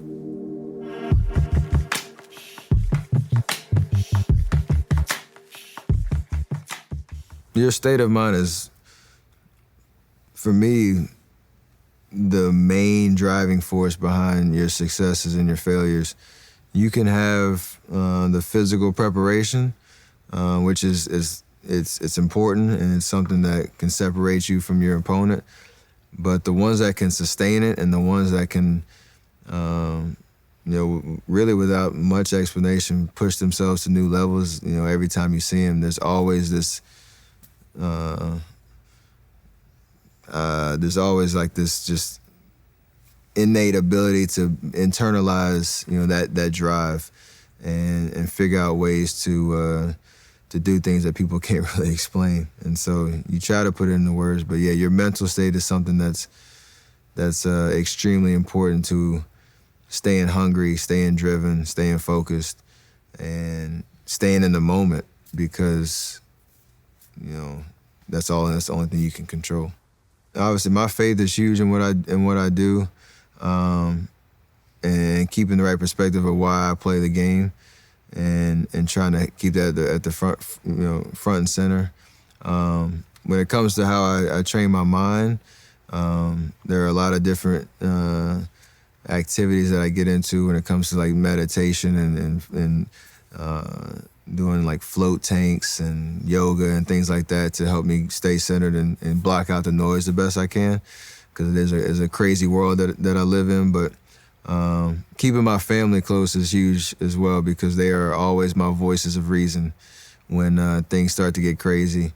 And honestly, you don't have a bad day when you get to come home from work, no matter if you won a game, lost a game, scored 50 points or scored 4 points. They keep you in the right, frame of mind about what's important. So those are the positive things I have.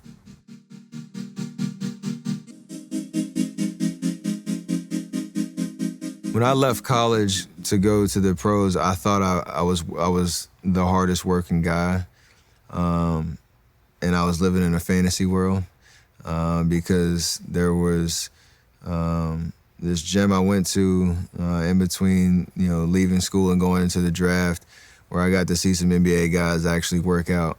And seeing that firsthand was something that has changed my whole, approach to the game, because you can obviously get trapped in your own world and your own bubble and feel like you're getting the most out of yourself or whatnot. But when you expose yourself to people that have done it, great things before you, you might learn a little something.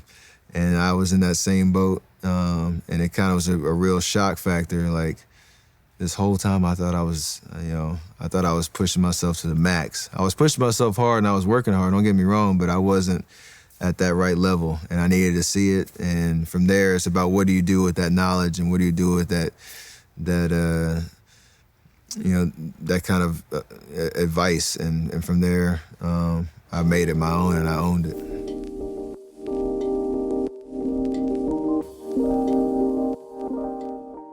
It's human to go through that doubt and being discouraged if you're not living up to your own expectations, or if you miss 4 or 5 shots in a row when you should have made them all. And I've gone through that from time to time. The thing that I tell myself in those moments is nobody's going to believe in you if you don't believe in yourself, and so you have to start there.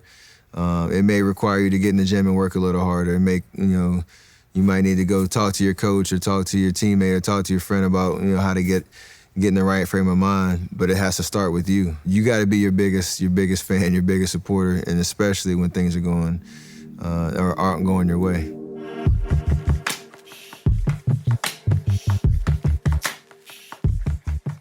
the joy that I have for the game, that breeds all the work that I put into it. If I don't enjoy something, then I don't know if I would really do what it takes to be successful at it. And that's something I encourage most people when they ask me, like, you know, I tell the next generation, basketball might not be your thing, you know, tech might be your thing, being a teacher might be your thing.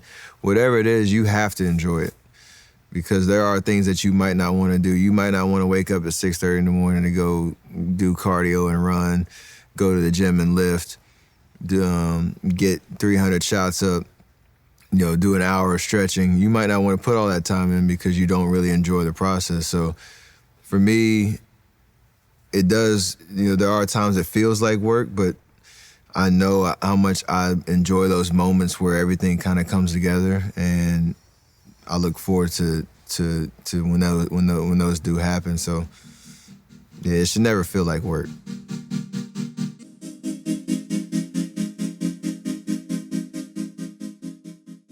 When you are going through your journey, you obviously have to look, you know, within you at finding what your passion is, finding, you know, what's going to drive you, and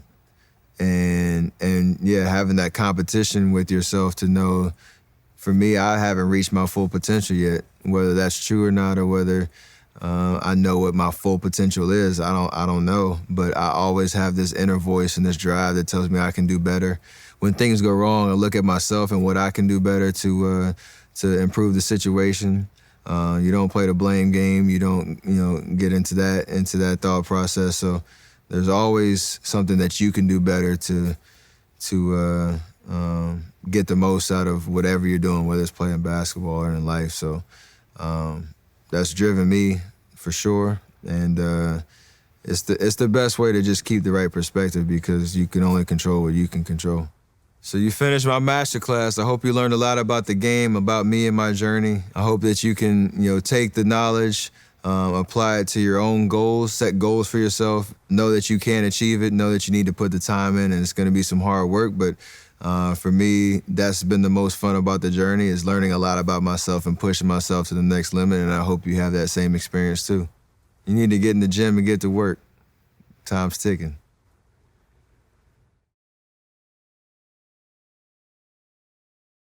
If you take away one thing from this class, is that I'm still searching for perfection and for my full potential in this game.